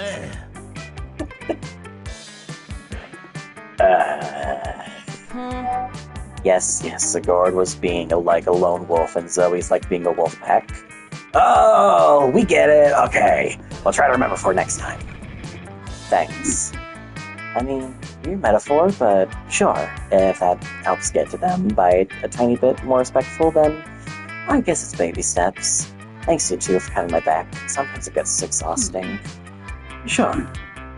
You go bowling all together and have lots of fun, especially because it's regular bowling and not death bowling. You'll have a great time. You gain +2 charm and 1 fun. Let's go. Stab one. Just died. The good ending. Yeah. Well, Vicky can't electrocute herself again, so what are we gonna have her do? Well, Brian's already dancing, so we're shaking things up. Should we have Vicky learn, or should we have her go to the gym? Have her learn. She'd learn. The book. That day, you learn a ton of spells that are as cool as they are seemingly useless. A spell to renew stickiness. Yo. A spell to turn chocolate into vanilla ice cream into vanilla and chocolate ice cream. Yo. A spell to gain +2 smarts. Yo, you actually use that last spell and you gain +2 smarts. Yeah, I just realized that Slime Dude is in the background. Have we even seen that character yet? At the end of class, Mr. Slenderman! Yo, hands back your tests from last week. Look over Miranda. Whoa! You haven't seen her this mad since she found out My Little Pony wasn't a documentary. Oh no. Disgraceful. Unbelievable! An F on my test? But I'm the best at everything I do. Father always says so. I know what must be the matter. Mr. Slenderman is simply defective. He must be replaced. Will you just go online and purchase a new teacher? Or is it hire? Do you hire teachers? This one looks good. Mr. Roboto? The robotic teacher who does exactly as you ask? What's this? It seems this backward school district requires some sort of reason to fire and replace a teacher. Apparently, impudence isn't sufficient. Quick, help me come up with a reason Mr. Slenderman should be fired. Mr. Slenderman? Are you kidding me? I could show you at least a dozen images of him stalking children. Let's Photoshop him into a picture of a KK.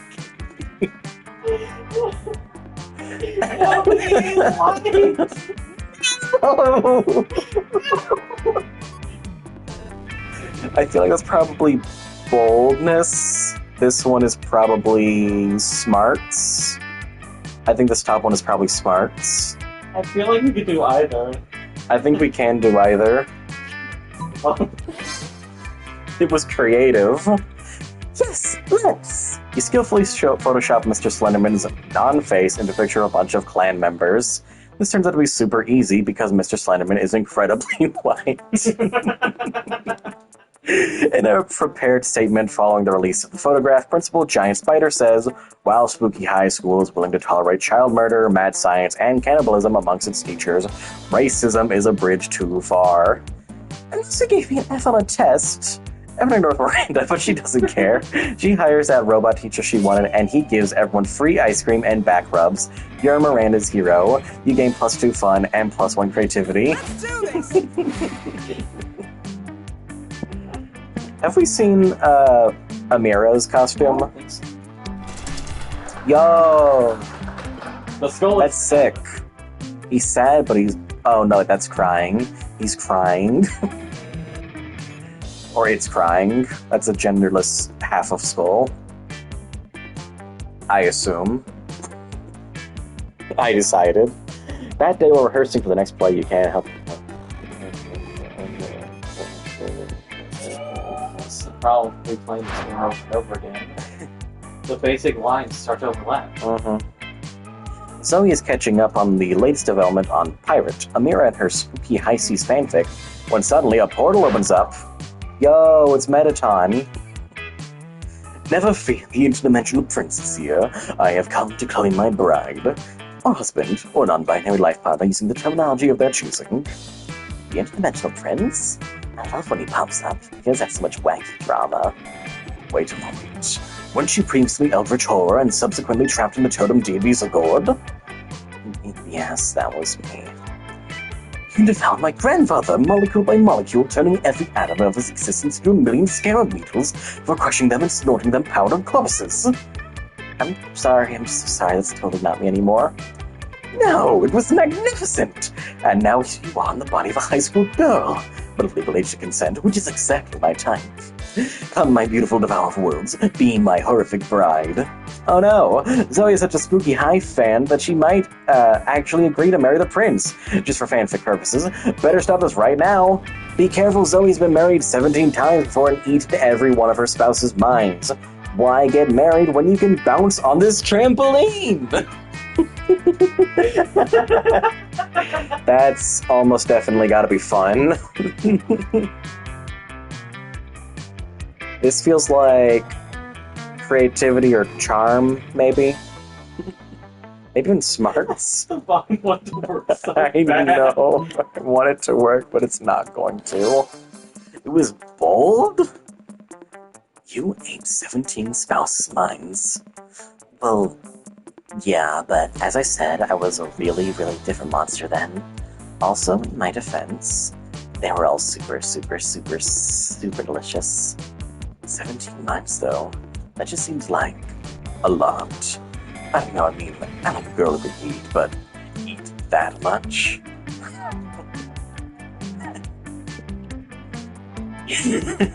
Your skin shall peel off in strips and fall on the floor in coils, and the coils will become snakes, and the snakes will devour your muscles and turn your skeleton into xylophone.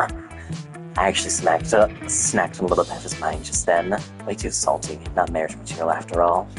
Damn, Zoe's a boss. Glad she's still unwed, and you get +2 fun and +1 charm for your troubles. Alright, my little man, go buy something.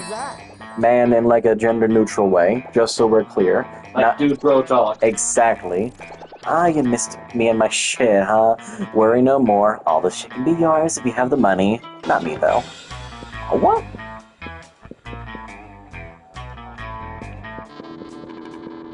What if I buy the funny penguin mask?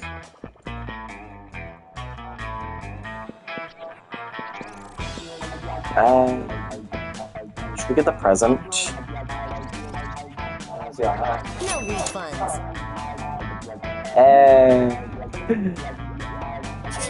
Suck my jingle bells! It itches as fuck, but form over function. We are charming as hell. I didn't even know you could go in the negatives. Our boldness died. Our fun also died. Our creativity's not doing well, but we are charming as hell. That weekend. Sure. Sure. Holy! Is there any better way to spend a Saturday night and than hanging out with 4 of your closest friends? And also Oz and Vicky are there as well. The dulcet tones of death metal fills the air. Blood and fire raining down, falling heavy on this town. Shrieking devils come to say, seize the skull right from the day. You're singing, but I have no idea to what tone, so I'm just not going to. As well as charming, I want songs. I want to hear them screaming, flailing around on those. What's the word again? Oh, stakes to which they're tied for burning. Zoe then gets up and opens her mouth, only to have a chorus of fruit bats fly out. From the applause she gets, though, it seems pretty popular, or at the very least, more popular than Liam's choice. I'll now recite the complete works of Franz Kafka backwards at triple speed of the sounds of sheep being slaughtered and Spice of Your Life being played simultaneously. And now it's your turn to karaoke. You need to press your classmates, and ever since you bombed that Mamma Mia opening by singing 8 bars of Natasha Bedingfield's Unwritten up the octave, you've been a little skittish about your voice. I think I had a stroke, and I don't care to correct it. It's time to distract them by breaking out the legendary ancient pop song, Ababkva. A pop song so complex that its rhyme schemes are said to be nigh incomprehensible to the untrained mind. It is a legendary duet that requires such mouth finesse that if done wrong, it can severely injure the singer's tongues. But who could be as reckless as you, all just for getting some of your classmates' figurative and maybe not so figurative ass? You must choose a karaoke partner for the ages. You must pick the boldest of the bold. Who shall it be? Oz made a name for themselves on the dangerous underground karaoke scene of the streets of Hong Kong. Vicky's so reckless that she karaoke's without a helmet. Oz got the sweater. Oz is the sweater. I don't think they're very bold. No, the boldness is like 0, I'm pretty sure. Is that Mew Mew Kissy Cutie on her shirt?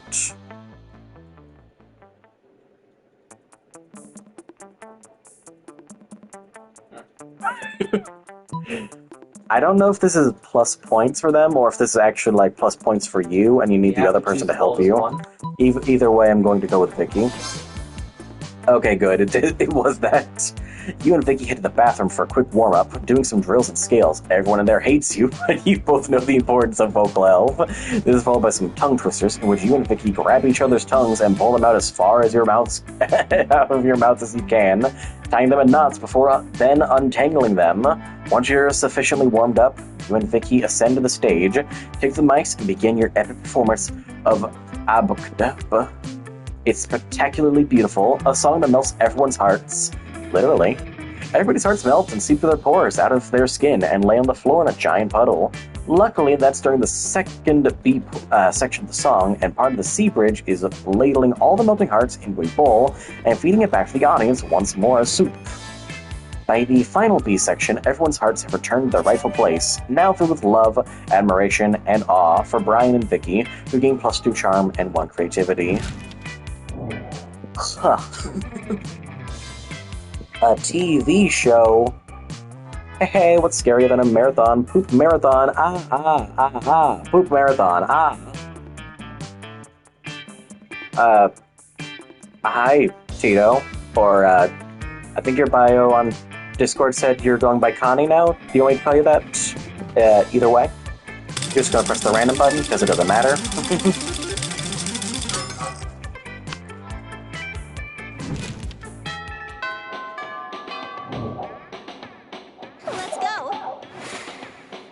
Connie indeed. Okay. Let's see. We want to electrocute ourselves again. Yeah. Fantastic. That day skip class and just hang out in the bathrooms because you respect no authority. Mamimi. On the way there, you run to Mamimi, the Oni girl. She offers you some of her weird Japanese energy drink.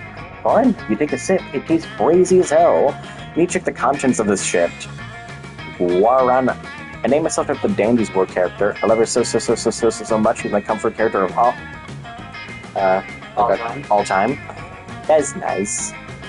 And 100 milligrams of boldness? That wasn't all that bad. You get plus 2 boldness. Thanks, Mamimi, and proceed to the bathrooms. I am not keeping track of anything anymore. I have no idea who's about to show up. Oh, it's Miranda!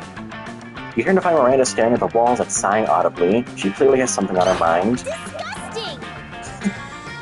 These bathrooms are so vulgar. If only there were more bathrooms like back home. I think it's supposed to be pronounced Mamimi. Mamimi? Yeah, that sounds about right. Don't know what the other language. I do not speak other languages. I am uncultured and also dumb. If only there were more like the bathrooms back home in Atlantis. Some so vast and luxurious, many have entered, but have never been seen again. I have raised this issue with Principal Giant Spider, but he insists that the school does not have the budget for such things. He tried to pick one improvement, just one, for the school to implement. But what improvement of all the myriad possibilities should I select? I'm paralyzed by the options. I'm making an assumption because of Madoka Magica, where one of the characters is named Mami, pronounced Mami. Gotcha. Fair enough. Me? Food, flood the entire bathroom with seawater and exotic fish, just like home. I even have some underwater interior design ideas. Look! That's probably creativity. A gold-plated robot that helps you wipe. That's gotta be money. And we definitely have money. That's... What do you mean? Miranda's more than happy to buy a gold-plated robot-ler for the bathrooms. She actually buys a dozen. But it doesn't dedicate wiper bots. Too many wiper bots. The AI goes rogue as they enter a wiping frenzy. Someone help! The robots aren't limiting themselves to butts anymore. They're wiping statues, armpits, and particularly manly chins. If only I had read the instructions, perhaps they would not have turned their work ethic dials up to 11. 3 robotlers corner Miranda and savagely wipe her about the face and neck. Her makeup is ruined. I love Miranda. I do too. She's my favorite character. Oh, if I ever get free of this, I will never forgive the one who suggested this idea. Unfortunately for you, Miranda does get free with the help of the National Guard. She forces you to adopt all the robotlers and teach them right from wrong. What a chore. Ooh, -2 fun and 1 charm. Dang, that sucks, Vicky. Good thing I'm not you. Where are we sending Brian?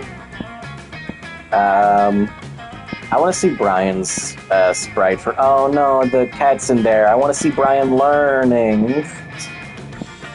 Okay, let's have Brian scam someone, I guess. That day he spent some time on the library's PCs, mining some bitcoins. Not Bitcoin. Coming back after like months is insane. Holy shit. Don't worry, we haven't been streaming for months. This is literally a second stream since like October. It's supposed to have something to do with solving algorithms and the rise of cryptocurrency, but you guessed that nobody actually has any fucking idea how it really works. Anyway, you gained +2 bitcoins, which is equal to $2 million, which unfortunately is equal to 2 monster dollars, so +2 money. Dang, friggin' inflation on monster dollars is crazy. I've read a whole half page of a non-fiction book. It's like my brain is gonna explode. And studying. Ugh, gross. No one has even made out once in this math textbook. I do like books, though. They can take you anywhere in the world. Scott can read. When you pee on them, it's like you're marking your territory across the planet. That explains the wavy, crispy texture and pungent odor of a lot of your used textbooks.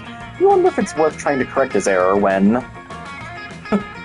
If you haven't seen the new Cookie Run Kingdom updates, they're giving an annoying character screen time, but if you ignore it, it's if there's a lesbian in the game, Eureka! It's fantastic.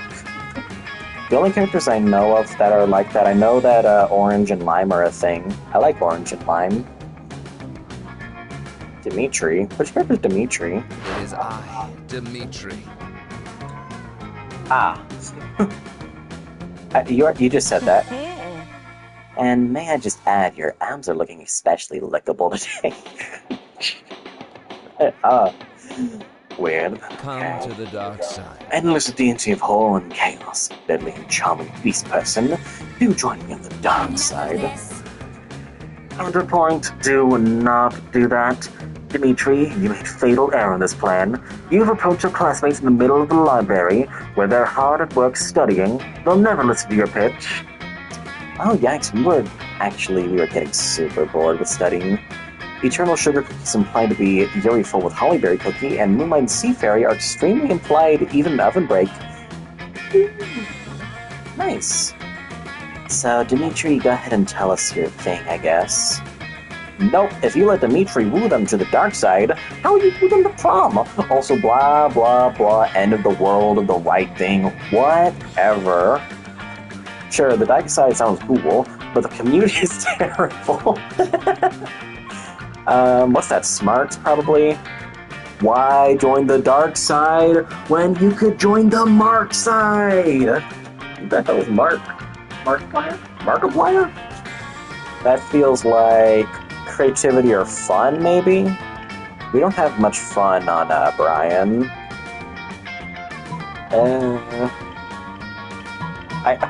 These are both pretty great, though. I think we're more likely to succeed in this one, though. Yay!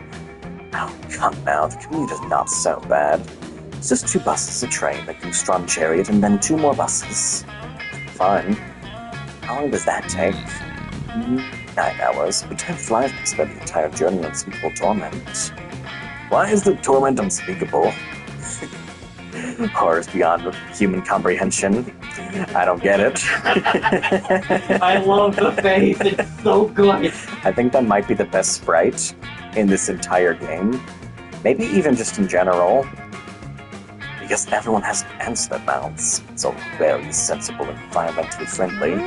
Not to mention mozzarella cookies, possible crush, and golden cheese cookie, and I'm like 80% sure pomegranate cookie wants dark enchantress cookie so fucking bad. I don't know why, but I can never remember that Eternal Cheese Cookie is a girl. I don't... That's like a mental block in my head. I didn't know that. Yeah. I mean, I never read any of the dialogue or anything playing it. To be fair, I think I'm getting that cheese cookie confused with the cookie voiced by Denji. I think that's probably the issue of my brain. Really? Because it sounds incredibly stupid and bad. Ah, perhaps you're right. Forgive me, I've spent so long on the dark side. I no longer truly understand what it means to be good. You poor thing. Would you like to be incorporated into a series of long plot arc where we teach you the true meaning of goodness? I'll be back. I'll have to talk to my agent. Until we meet again. You expect Dimitri to vanish in a cloud of purple smoke or something, but instead he trudges off to make the 9 journey hour home. You gain +2 fun and 1 smarts. Epic. Yeah, you go to the rave this time. Whoa. He asks you to stop, but you don't. You notice Zoe talking to Juan, someone's favorite character, Dimitri. Someone's favorite character, Dimitri, by the way. Who is this someone? Is you is this someone? Is I is this someone? I don't think so. I thought your favorite was you know Zoe talking to Juan, the small magical Latino cat, and looking contemplative AF. It's even more no, just in general. True. I think everyone is someone's favorite character, except Leonard. I do not want to meet the person whose favorite character is Leonard. Someone out there likes him. There's always that one guy. Censored. Seems more contemplative than contemplative AH as heck. So you figure you better investigate.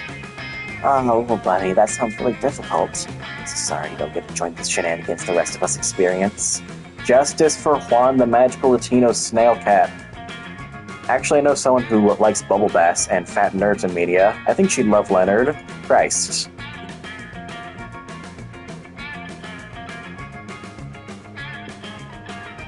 Yeah, says Juan. Everyone seems to choose their words so carefully around everyone else. Also, they're trying to guess exactly what the other person wants to hear. People hardly talk to me at all. It's like they don't even see me. I totally get it, Juan. I used to feel the exact same way back when I was trapped in that malevolent totem.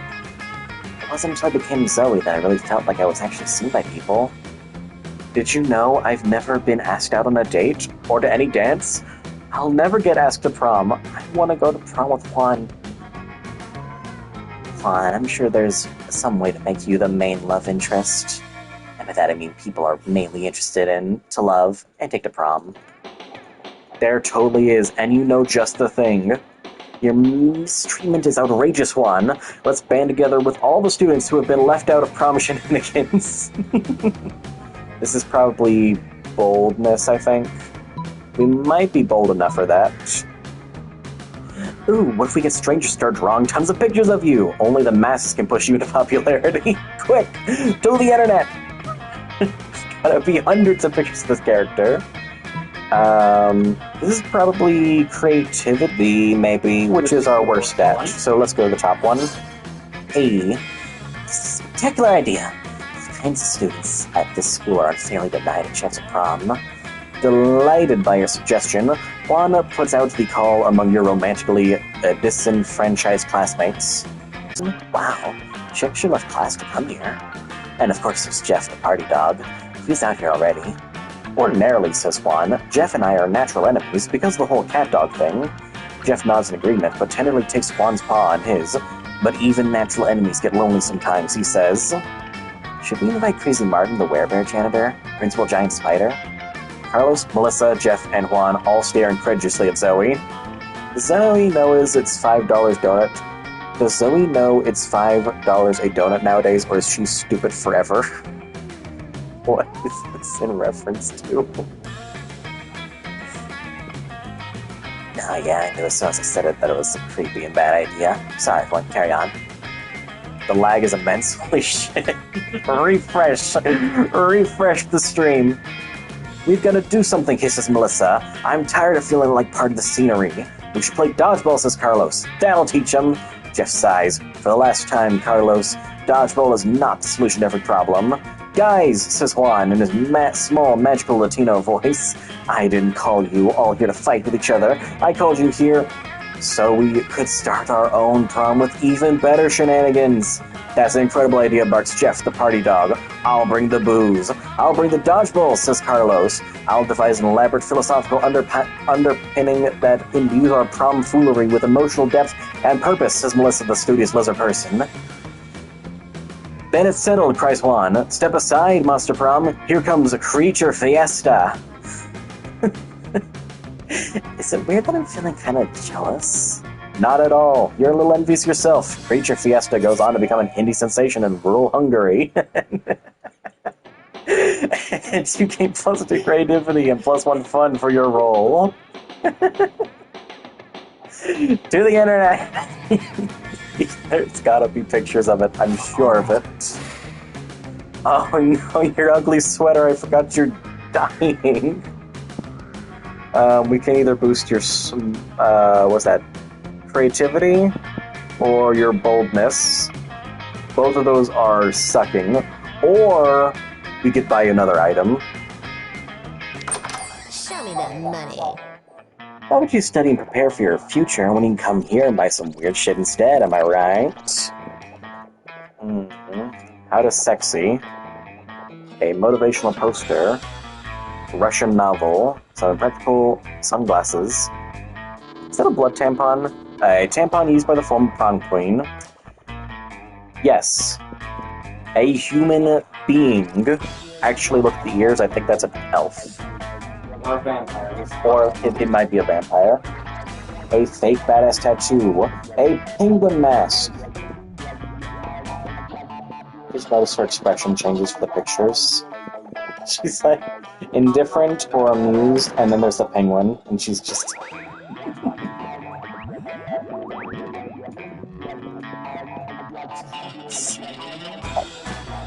I'm displeased.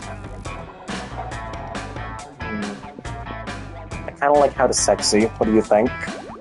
Yeah. How to Sexy.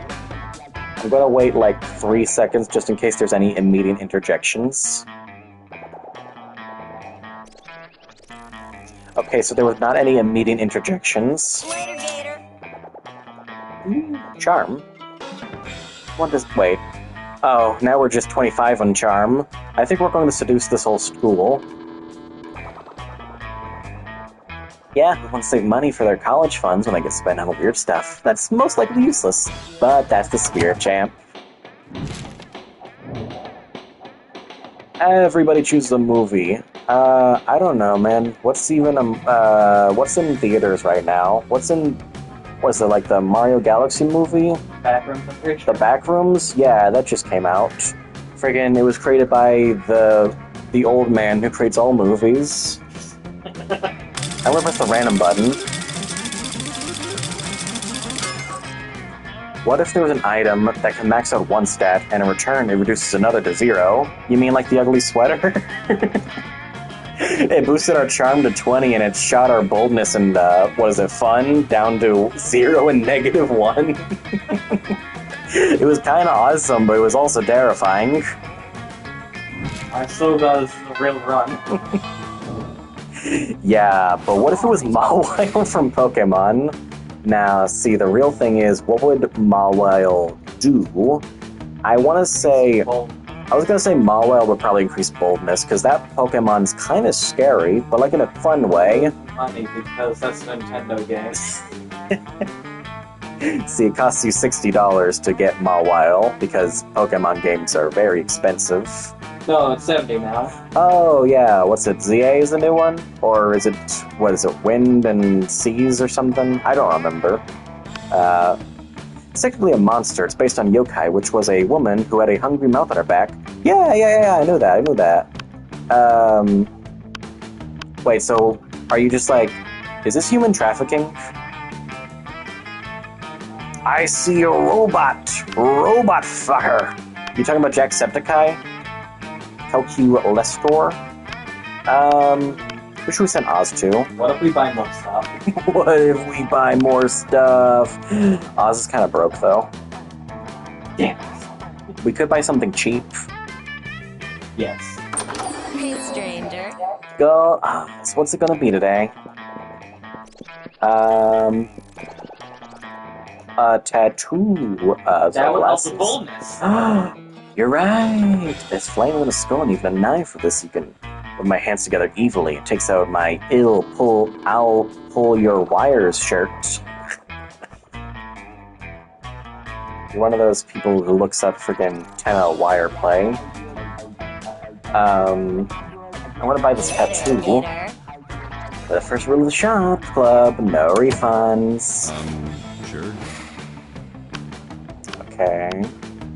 One of these people has got to go to the Monster Hunter, but which person is going to go to the Monster Hunter? I'm thinking Brian? Okay, Brian is going to the Monster Hunter. You find the Slayer sitting alone at a table. Is she even a student or what? Possible. What? You're choosing to sit with me? For some reason, no one ever intentionally sits next to me. I usually have to ambush them and threaten to kill them. I wonder why. It's a mystery.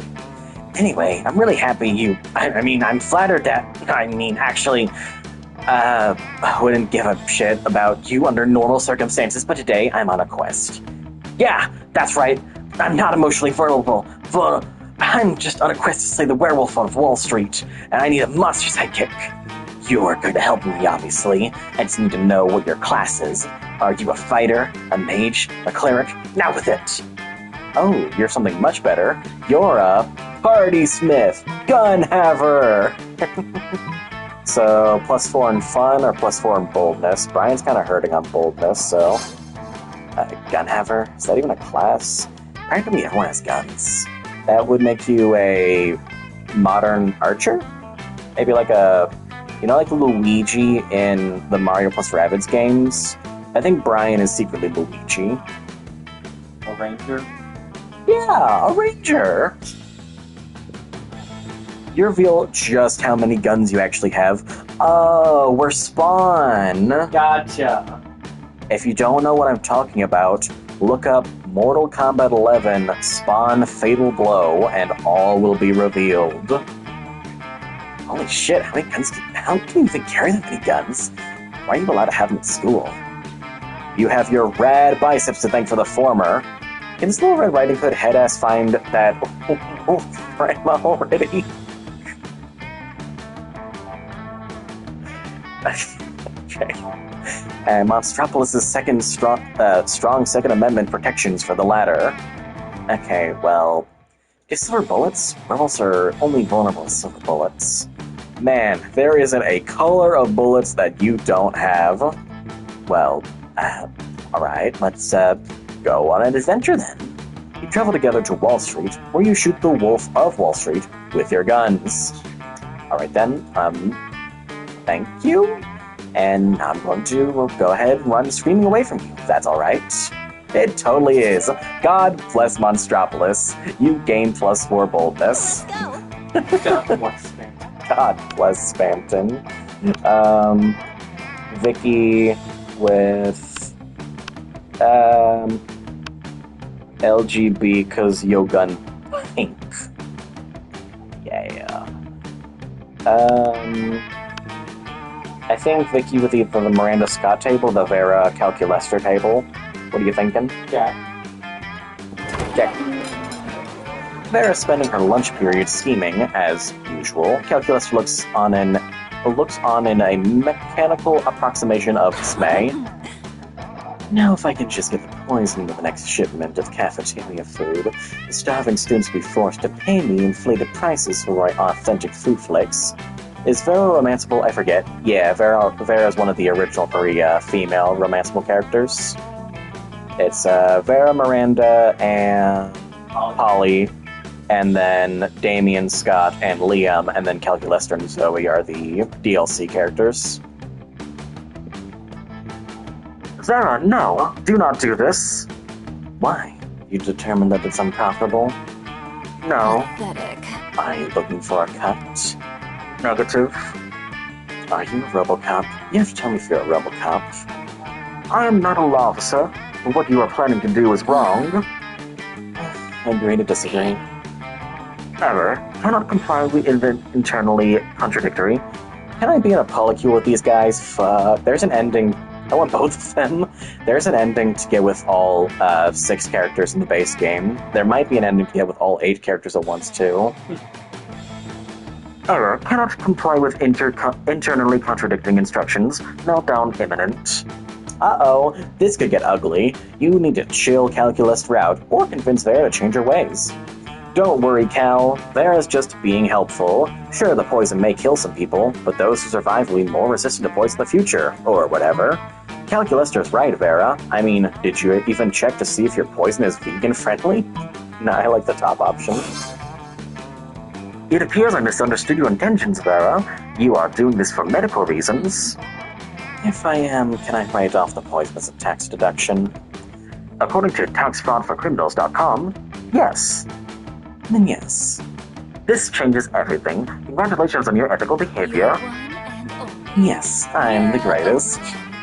Vera clearly appreciates your quick thinking. Maybe she'll even give you a cut of her inflated food profits. Epic. I think Amira's gotta go with the Damien Zoe table. You sit with Zoe and Damien. Damien seems angry, but in a low energy way, which is very weird for him. You feel the urge to check.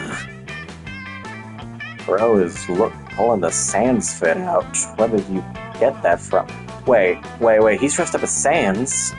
And Zoe's wearing the Mew Mew Kissy Cutie shirt. What did we just walk into? The Undertale community.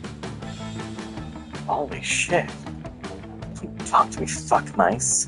I have a cold and I feel like shit. I'm gonna drink my soup and murder someone. Is that adorable little cup you're drinking from? What's up is not adorable. It's a trophy that I took from a super buff dude after I killed him. But it says #1 son of all hell on it. Yeah, well, maybe the buff dude was the #1 son of hell before I killed him. Took his soup mug. Just shut up, don't look at me. Ooh. Okay. If you have no sentimental attachments to it, I guess you'd sell it to me for plus 10,000 money? Yeah, right. Like you have that much money. Dude, I was an eldritch deity devouring souls for centuries. I never took their swag along the way. Give me the cup. No, it's my #1 self-hell mug. You can't have it. Get away from it with your tentacles in your mouth and your face of questions. Why? Why? Why should I get away? Why?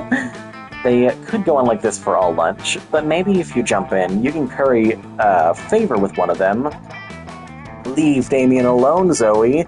He can't sell or give this cup away because he's under a terrible curse. That means he must keep it in his possession. It has nothing to do with paternal love. Psst, Zoe, watch this. Of course, piss him off, he a bitch. Of course, this cup couldn't belong to Damien. He's the... What are you working at?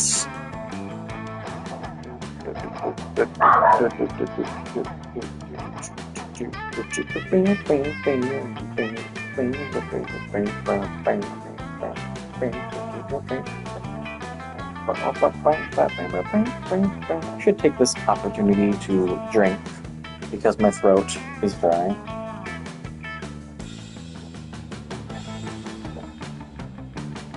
Oh, you gotta go to work? That's alright. I guess you have fun. Or survive. Either way, thanks for stopping by. We'll see you next time, Connie. I'm sorry. No, it's all good. We'll be streaming tomorrow, I think. Most likely. I'll be streaming tomorrow. I think I'm playing Hollow Knight is what we're set to stream. It's all good. It's all good. Yeah. He's the #8 son of hell at best. Picking up what you're putting down, Amira. Yeah, I guess you're right. Damien is a pretty lousy demon son.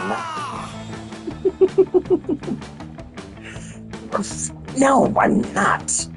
No, I heard that you were. I heard that your dads don't even like you. Dads? Lord, it expands. That's a lie. My dads love me. They love me so fucking much. I'm moving a cockfucker, Dom. No. Dobby? She's killing me. Why does she always try to lick your nose? Is this thing that dogs do, or is this just... He always goes straight for the nose. It's very unfortunate because I can't see anything. Abby, stop. Stop. Come on, over here. Stop. Abby. Don't hurt her. I was literally just like moving her head out of the way. There you go. And my dads love me so fucking much. My dads love me so much, they had the dwarvish slaves in the 6th circle of hell forge this #1 son of hell.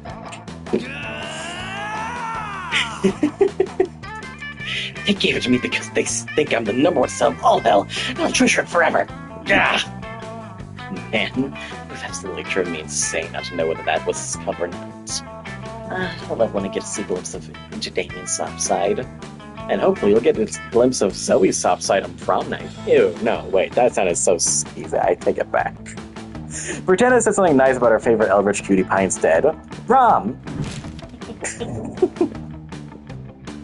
Everybody choose an object. The 7th option on your 7th recently searched website. I was gonna make a joke, but I already made that joke last stream, and you super sleuths can figure it out to yourselves.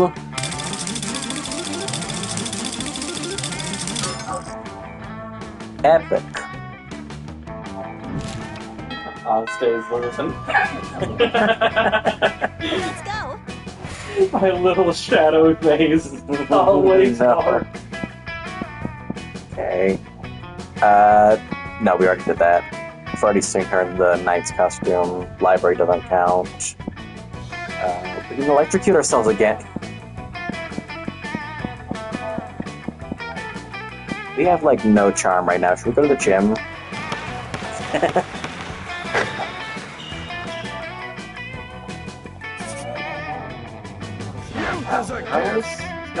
Carlos the Skeleton, yeah. Alright, everyone. You see him? Well, not anymore. I'm just blocking him. Big man. Everyone, let's get ready for a rousing round of... Middle Ages style shinting. Yes! Really? Just kidding. It's more dodgeball. Liam, Miranda, you're the team captains. Miranda, you pick first. Oh, well, I guess... Vicky? Miranda pulls you aside and There he begins. Holy shit, it's Carlos the Dodgeball Skeleton! Miranda pulls you aside and begins talking in a stage whisper that is probably definitely audible to your fellow students. It's always a great blow to my honor to lose anything, even a foolish peasant sport like dodging balls. Quite frankly, I'm not even sure that you're up to par, but you do seem like you spend a great deal of time examining our fellow students. Most of you obsessively ranking them in your mind as to whom would be best to date, prom date or some such thing. Oh man, did Miranda call you out or what? Tell me, so that my royal reputation is not sullied by losing this paltry game, how best can I assess the skills of my fellow students, and therefore lead my prom team to victory? Great question. Time to take a royal stab at her heart? Not literally, though, but coming up with an equally great answer.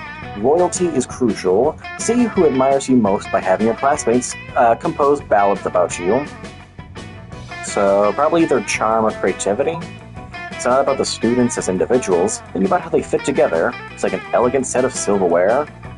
It might be smart, or creativity, maybe charm.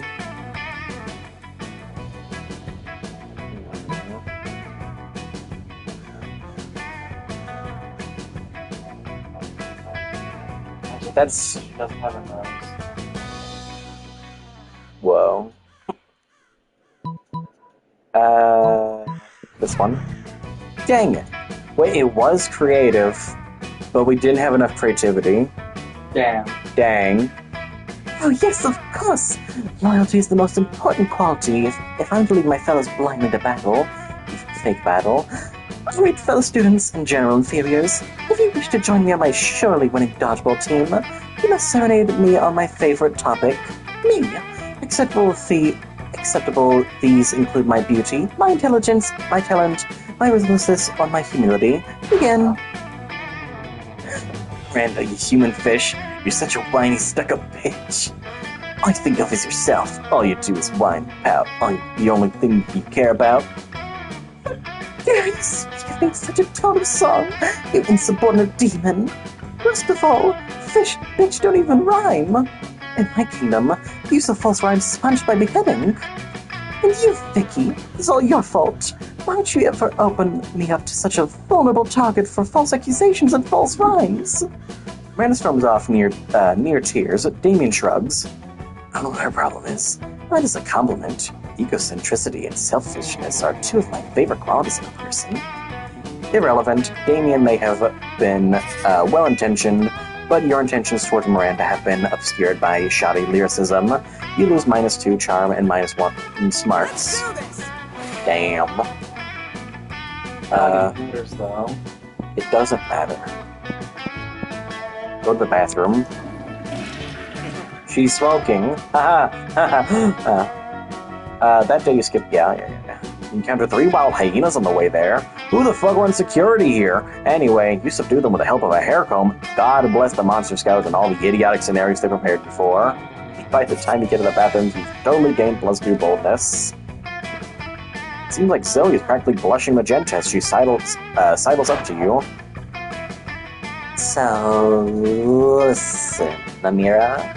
I know that at school and getting into wacky shenanigans is great and everything, but it's also randomly absurd and absurdly random. And I just want to have some kawaii date time. So what if we do something super, super cute and adorable together, like a nice little picnic? I mean, I still want it to be personal to me, you know, so I would have to make it a pocket dimension nightmare void that holds a special place in my heart. It's just a super cute, cozy despair realm devoid of any sense and unreachable to normal minds, so, like, to hang out there and watch anime on my phone between classes. Anyway, want to meet there in a few. I'll bring up some cute picnic snacks. You should think of a way to keep from losing your sanity and getting your soul fractured. See you in a few.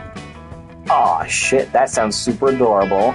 Except for the losing your mind part, but you know a good way to fix that. Grab a cup of coffee, some nuts, some blueberries, and a scarf from down. All food well known for being good for your brain. That's probably smart. Purchase a foil anti-void hat from the trustworthy dude who sells stuff in the dark alley behind the school. Money? That's probably money. And that would be equal stats. The top one is almost definitely smarts, the bottom one is almost definitely money, so what do you think? That one. A. You stop by the school snacks shop, which is a thing that exists, but is rarely mentioned because, what? You think you know every single location, spooky high? You don't. You get a half-cup macchiato, triple salcho latte, some trail mix, and blueberries, and shove them in the old food hole. Immediately you can feel our magic working. Hey there, Mira. You ready to head to the despair realm? You sure hope so. Zoe takes your hand and you can feel your heart pound and your pulse race. She leads you onward. So, here it is. I hope you like the atmosphere. I mean, not the atmosphere, like, just like the vibe. I mean, I hope you like that as well. I just mean, like, literally how devoid of oxygen the actual atmosphere here is. Whether or not this would have been a problem for you normally, which is frankly debatable, it certainly isn't today, not after that healthy and energizing snack. You always use a healthy snack to start the day off right, and decimate obstacles from geometry tests to getting impaled with a spear, which are equally likely at the school. Are you having fun? You seem like you're having fun, right? Like, you're having fun? I mean, you're not shrieking with agony, your eyes haven't melted out of your face, so you're still speaking coherently. So that's pretty good for this dimension. It's a good baseline for any day, really. You and Zoe have a wonderful and super cutesy time drinking your sodas to the sounds of the wind echoing in your ears eerily like the shrieks of the dying.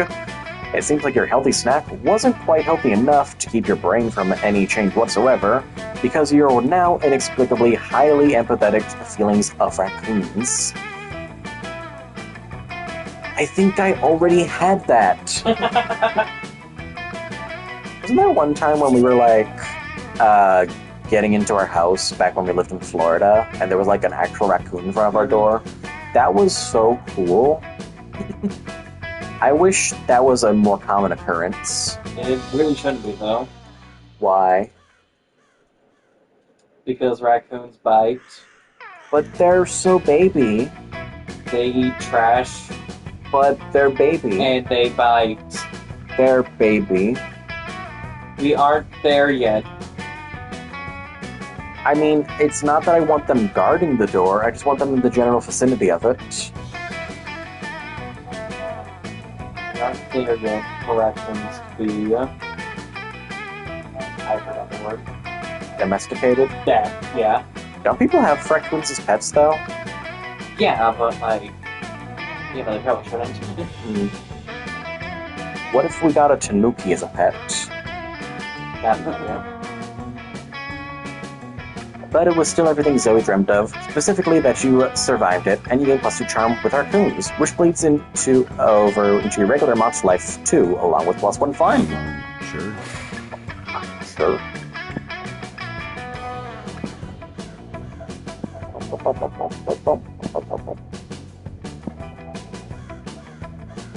Have we had Brian Groove yet today? I think so. Move it. Yeah, yo.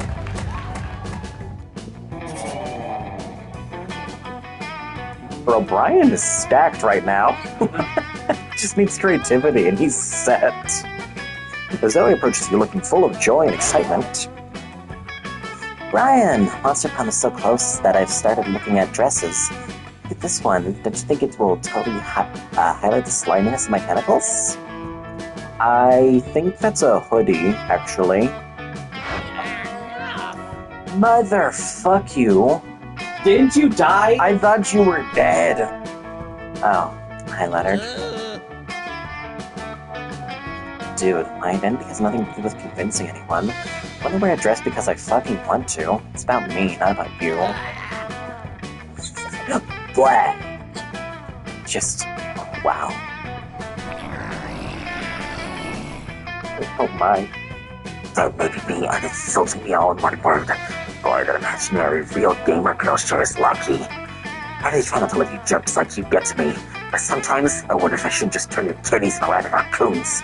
For to save people from listening to your harmful bullshit. What's up, snowflakes? Hey, noobs. What's up?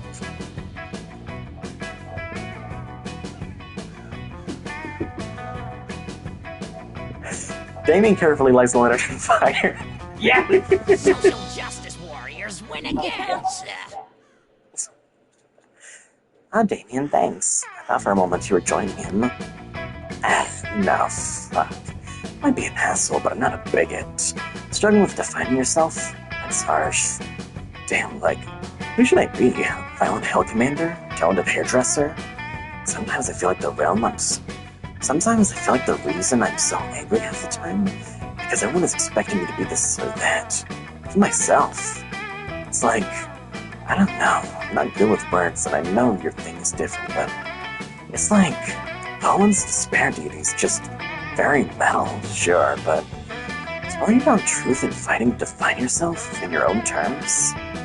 Fuck, Zoe, that's twice metal. It's pretty damn admirable. Damien. But before you keep... Boys, not now. Guys, Our sacred offerings. Here you are, still trapped in this deceitful form. Let's perform a ritual to free you from that puny carcass. Not again. You light on fire too. No, it's useless. They keep coming and coming. Keeps her by the thousands at least. It's my punishment for spending millennia tormenting mortals, I guess. Being was all hot and sensitive back then, but now it's your time to shine. If you could only come up with a good plan to make the cults leave Zoe alone for good. Don't let this puny tentacled mortal girl, to deceive you. Zagord is really trapped inside this ancient totem. Smart, maybe? You need something that satisfies your need for mindless adoration and pack behavior. Introduce them to K-pop. That's probably fun, right? Oh, thank gosh. You pull up a BTS video on your phone and show it to the cultists. I have been meaning to do this for the longest time, but I have no idea what that acronym stands for, and I'm going to rectify that.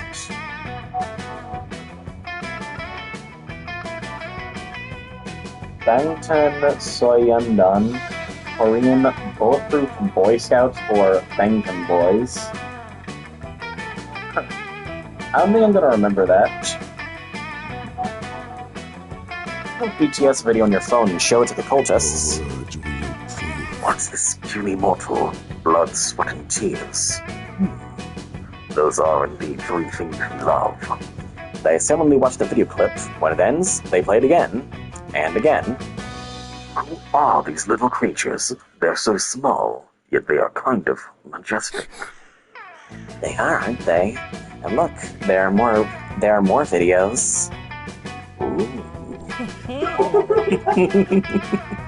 And there are arcane unsolvable mysteries surrounding them too, like who's the cutest one of them? Are they trapped inside this tiny totem? Yes. You spend all of your existence trying to solve how to free them. Leave me the fuck alone. They don't answer. They're too busy choosing BTS pictures for their Twitter profiles. They disappear, still watching the video clips, while ceremoniously chanting the song's lyrics. Whoa, that's all it took to get rid of them for good? Don't ever underestimate the power of K-pop, Damien. You spend the rest of the day getting some ice cream together while showing Damien why K-pop is so kick-ass. You gain +2 boldness and +1 creativity. So, auditorium, smart, or money. well, you have 0, so... We gotta rectify it. Your poor spending habits, Dave. Oz, you need to fix it. No, it's not Oz.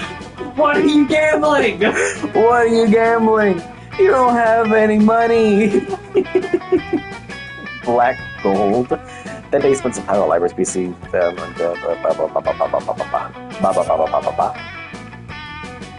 Later, you, Vera, and Miranda meet to prepare your case for your ruthless retort class. Your scenario for the week: monsters finally rule the world, but puny humans still demand equal rights. How will you deal with such audacity? Thought, workday, media censorship, start a fictional war. Ugh, that seems like so much work. Can I just throw money at them? Oh, or cake. I heard if you let them eat cake, they calm down. How about you? Do you have any ideas? You're not one of those group members who just lets everyone else do the work, are you? Just remember the 3 R's. Relocation, re-education, reintegration. Smarts? Maybe? The problem is that they're not happy. So let's repress them into happiness. That's either charm or fun, which could go 2 very different ways. It's probably fun. Don't do it. That's probably smarts. I don't think it's boldness. I don't think it's creativity. Maybe it's charm. It's definitely not fun or money. I'm going to go with this one. Hey! You propose setting up safe havens for certain model humans where they can enjoy equal rights. But those safe havens are actually propaganda factories designed to show those monsters are naturally better than humans. After that, indoctrinated humans are sent back to the wild to spread the correct idea. It's a good plan, but what about the ones that won't buy it? Well, we need to get the food for the safe havens from somewhere, don't we? Miranda's cost-effective thinking convinces Vera, or at least scares her enough to concede.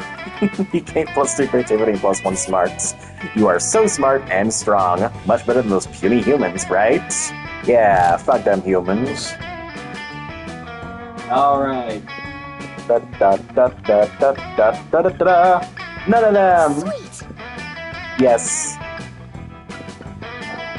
Hey, go fuck myself. That's none of them out? Yeah.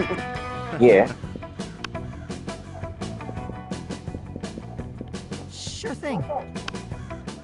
Let's go.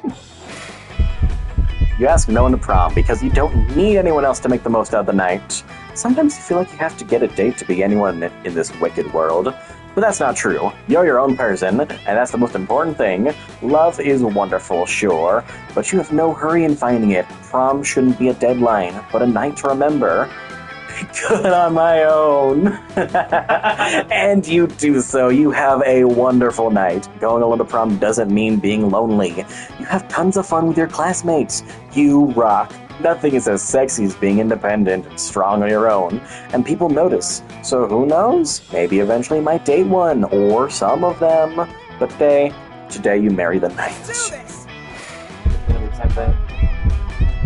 Oh. Sometimes you feel like you have to get a date to be anyone in this wicked world. That's not true. Your own person. That's the most important thing. Love is wonderful. Ah, jeez. Oh, no. It's the same thing for everyone. Look at all of these wonderful pictures. Sure. Sure.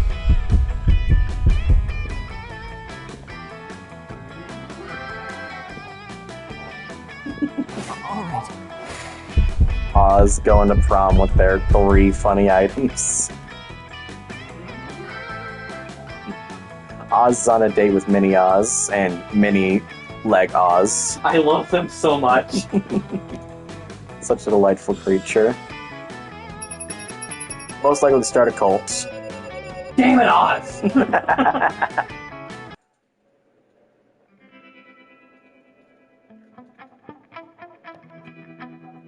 2 weeks. Oh yeah, it was only 2 weeks. Miranda got a job being princess of her kingdom, which was actually kind of her job already. Dana became an interior designer specializing in torture machines. Last month, Vogue magazine called his products the refined marriage between macabre and cheek. Liam honed his most admirable skill. Yeah, okay. And we're done.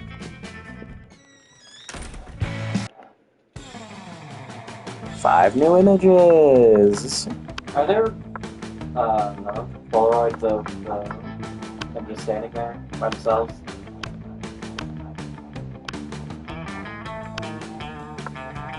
It's always the character chose. Oh. Did we get me, myself, and I ending Polaroids?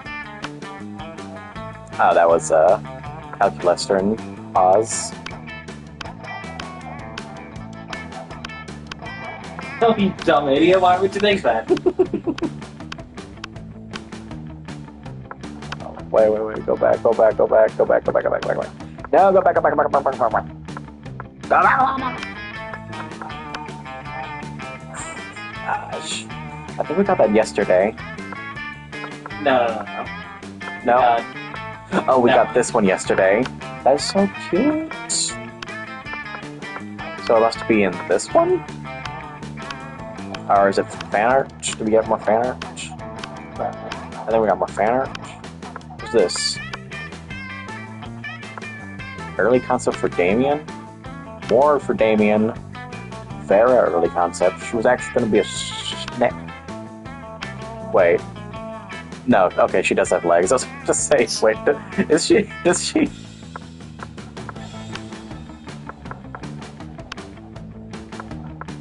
Oh. That's so nice. That's also a nice. Okay, I think we're done, unless you want to do like a speed run on like one character to see if we can get a funny ending. Okay, we're not doing that. What are the settings for this game? Extra outfit sets? Summer, Halloween, Winter, Chinese New Year, Monster Camp, all? What? There's more costumes? We could have been having that the whole time? Okay, well those are on now. We're idiots. Man. Always check the options. What's wrong with us? Must have checked that and we were like, well, we don't want to use the costumes yet because we just got this game and we don't know how to do. Whatever. I remember when we first started playing this, and I'm pretty sure I said, who's the Kappa? Such hope back then. Yeah. Anyway, that's it, because my throat can only take so much of this game. Friggin' only talking. My dyslexic ass could not read this dialogue. So, yeah, that's it. We're probably gonna be streaming tomorrow, or I am anyways. Butterbug and Hollow Knight, or something. Yeah, we're done for now. So, we'll be back tomorrow. Thank you to Connie for watching, and we're done. Bye!